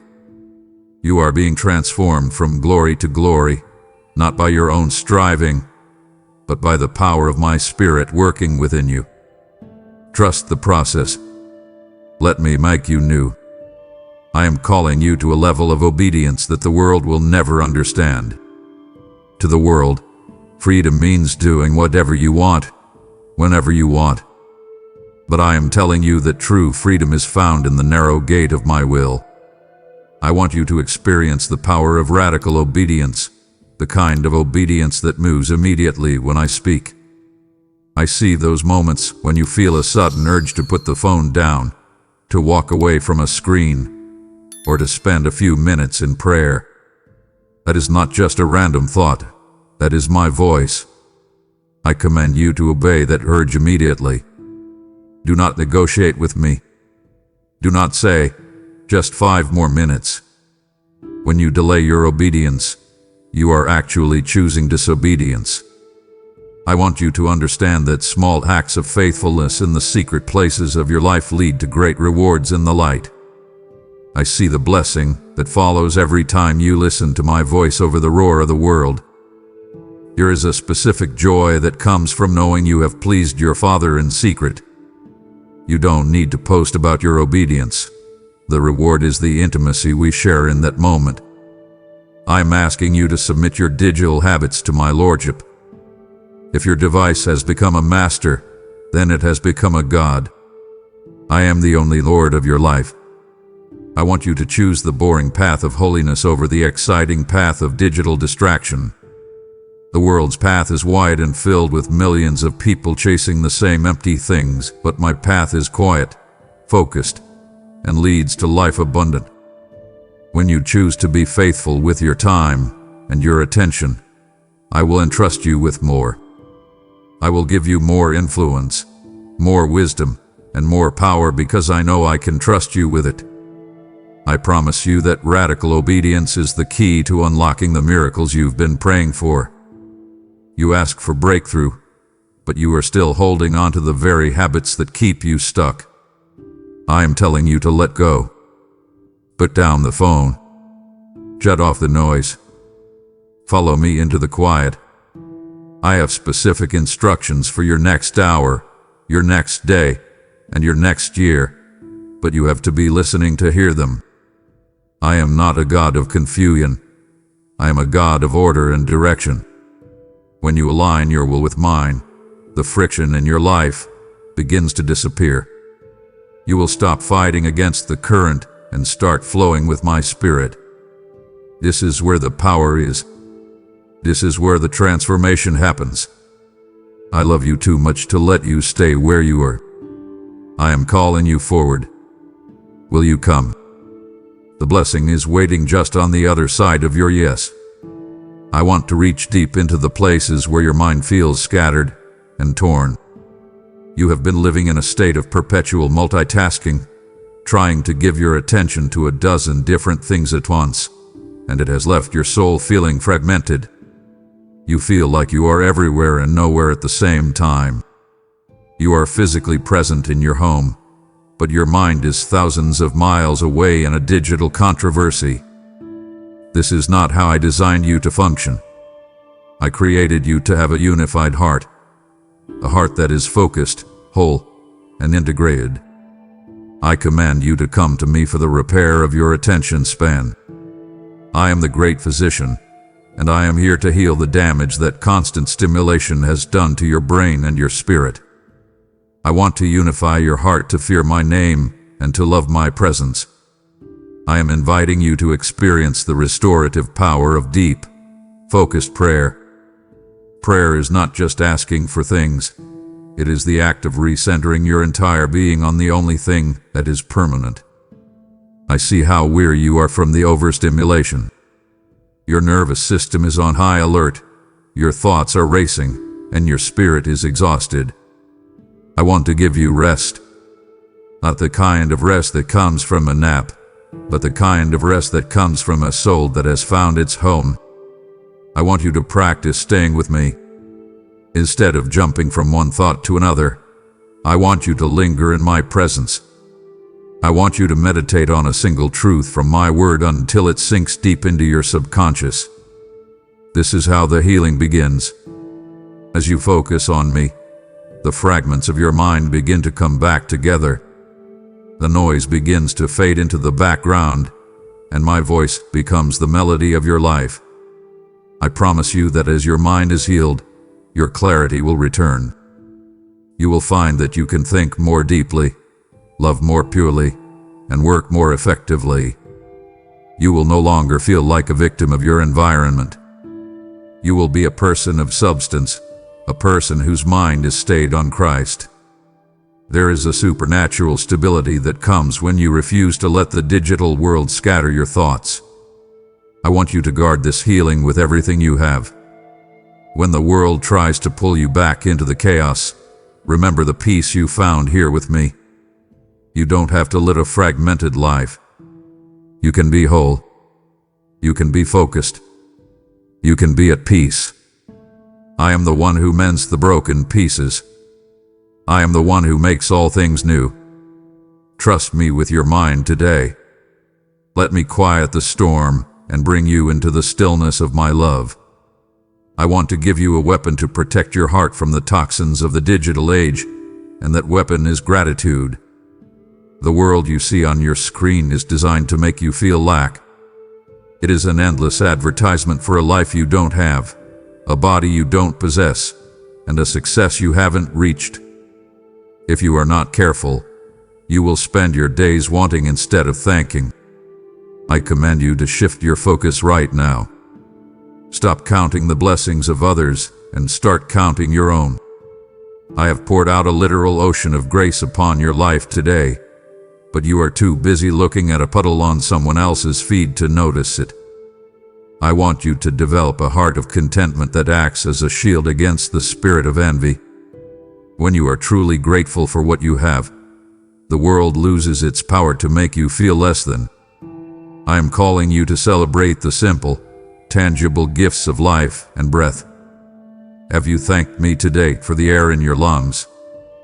Have you thanked me for the ability to see, to hear, and to feel?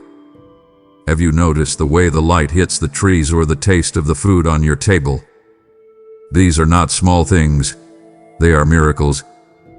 I want you to write my goodness on the tablet of your heart. I want you to become a person who is obsessed with my faithfulness. When you look at your life through the lens of gratitude, the glamour of the digital world begins to look cheap and hollow. You realize that you already have the pearl of great price. You already have the love of the Creator, the hope of eternity, and the peace of the Spirit. What more could an app possibly offer you?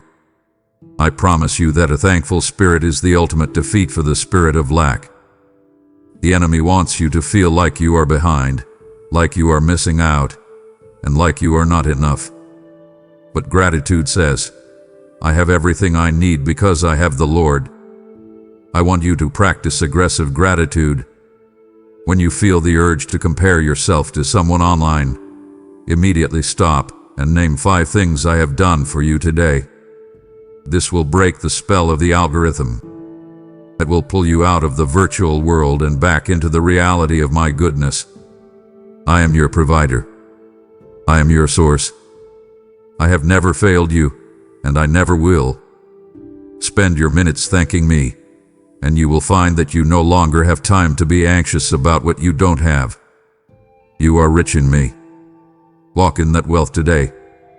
I have given you the shield of gratitude to protect your mind, but I am now inviting you to wield your resources as a sword of light against the spirit of lack.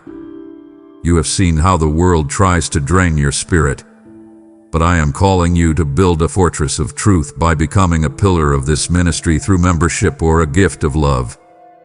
By supporting this work via PayPal with a super thanks, you are providing the oil that keeps the lamp of my word burning brightly in a generation blinded by digital idols. I declare over you that the windows of heaven are opening even now, and as you honor me with your substance, I will rebuke the devourer for your sake. I see every sacrifice made in the secret of your heart, and I will reward it with a peace that no economic shift can touch. You are a steward of my light, and I am calling you to ensure that this message of hope never goes dim. Act now by joining our membership or giving through the links provided to fuel this holy revolution. I have given you the shield of gratitude to protect your heart, but it would grieve me beyond words if you laid that shield down now to return to the valley of comparison and lack. To cease this conversation now would be to ignore the hand I am reaching out to pull you into total mental freedom. I have shown you how to see my goodness, and it would disappoint my fatherly heart to see you go back to counting the blessings of others while ignoring the miracles I have placed in your own hands. We are nearing the climax of this divine encounter. Do not let your attention fail you now. Stay in the light of my presence, for the most vital revelations of your journey are yet to be spoken. I am calling you to be a person of courage in an age of conformity. The digital world is a powerful current, a rushing river that tries to sweep everyone in the same direction, the direction of outrage, vanity, and shallow thinking. I am calling you to stand firm against that flow. I command you to refuse to be conformed to this digital age. I want you to have the courage to be boring by the world's standards if it means maintaining your holiness and your peace. While everyone else is chasing the latest controversy or jumping on the newest trend, I want you to be anchored in the unchanging one. I am the rock of ages. I do not shift like the shadows, and I do not change my mind based on a hashtag. When you are anchored in me, you can stand still while the whole world is spinning. I want you to resist the pull of the crowd. It is easy to be brave when everyone is cheering for you, but it is holy to be brave when you are standing alone. I see the pressure you feel to have an opinion, to take a side, and to join the noise. But I am telling you that your strength is found in your quietness and your confidence in me. I want you to be a light in the darkness of the internet, but a light must be distinct from the darkness to be seen. If you speak the same way the world speaks, if you hate the same way the world hates, and if you worry the same way the world worries, your light has blown out. I am calling you to a higher standard. I want you to have the strength to say no to the world so that your yes to me can be absolute. I promise you that when you stand firm, I will stand with you. You will not be overcome by the current. You will find a hidden strength that you didn't know you had. I will make you like a pillar in my temple, unshakable, steady, and full of my glory. Do not fear being left behind by the world. The things they are chasing are passing away, but the person who does the will of God lives forever. I have called you to be in the world but not of it. This means using the tools of the world without being used by them. It means being aware of the times without being consumed by them. I am your anchor. I am your shield. I am your strength. Stand firm today. Let the world see that there is a different way to live, a way of peace, a way of truth, and a way of love. I am with you always. I want you to pause right now and consider the sheer volume of information you have consumed in the last 24 hours. You have swallowed thousands of words, images, and opinions, yet your soul feels as empty as a dry well. I am calling you to recognize the profound difference between information and revelation. Information is what the world gives you.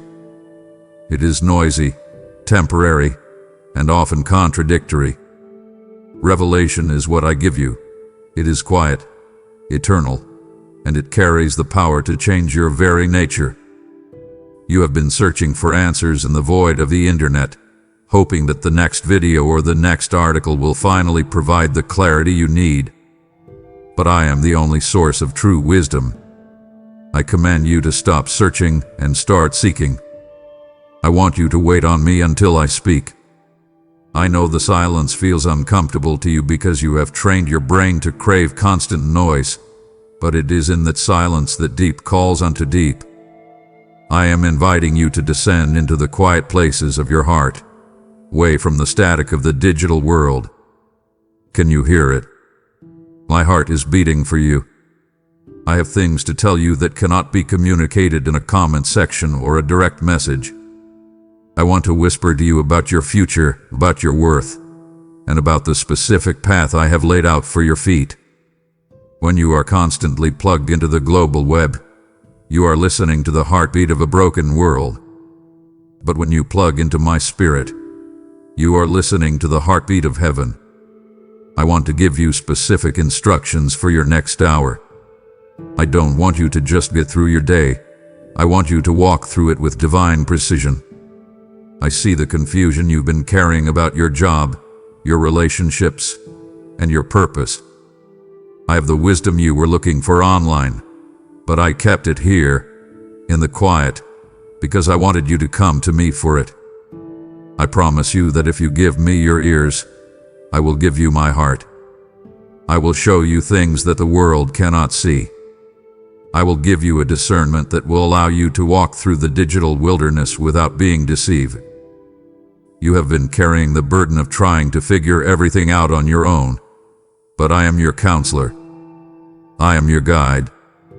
I want you to let my instructions be the final word in your life. When the world says hurry, I say wait.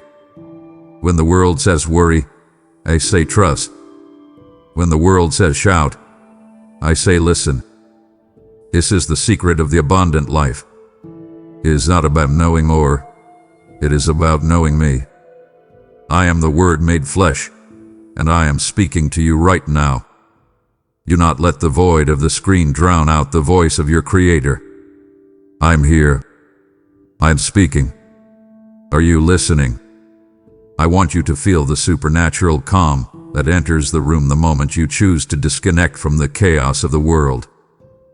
There is a weight that lifts off your spirit when you finally stop trying to keep up with the restless energy of the internet.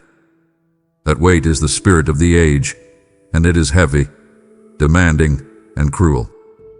But my yoke is easy, and my burden is light. I am calling you to enter into a peace that passes all human understanding. This is not a peace that comes from having a perfect life or a sorted-out bank account. It is a peace that comes from resting in the security of my everlasting arms. I command you to leave the chaos behind you. You don't have to carry the world's stress anymore. I am the one who carries the world. You are the one who carries my presence. I am inviting you to experience the tranquility of a soul that has finally found its home. You have been searching for home in the digital world, looking for a place where you belong and where you are seen. But the internet is a desert, and you are looking for a garden. I am your home. I am the sanctuary where you can finally take off the armor and just be. I see the exhaustion in your eyes, the digital fatigue that makes everything feel harder than it should. I want to guard your heart with my peace. I want to build a wall of fire around your mind so that the anxieties of the world cannot penetrate your spirit. When you are in me, you are safe. When you are in me, you are whole. The restless search for more ends here, at my feet. I promise you that as you stay in this peace, it will begin to flow out of you and into the world around you. You will become a person of calm in a world of panic. You will be the one people come to when their lives feel like they are falling apart, because they will see that you have found something they are missing. They will see that you are not shaken by the news or the trends, because your anchor is fixed in the eternal. I want you to cherish this peace. Do not trade it for a 5-minute distraction on your phone. Do not sell your tranquility for a cheap hit of dopamine. This peace is a gift from my throne, and it is yours to keep. Breathe it in. Let it settle into your soul. I am your peace. I am your rest. I am your everything. I am calling you to move beyond the place of hearing and into the place of doing. It is not enough to just listen to my voice. You must act on what I am telling you. The first real step is often the hardest, but it is the most beautiful. I am asking you to practically set the device aside right now.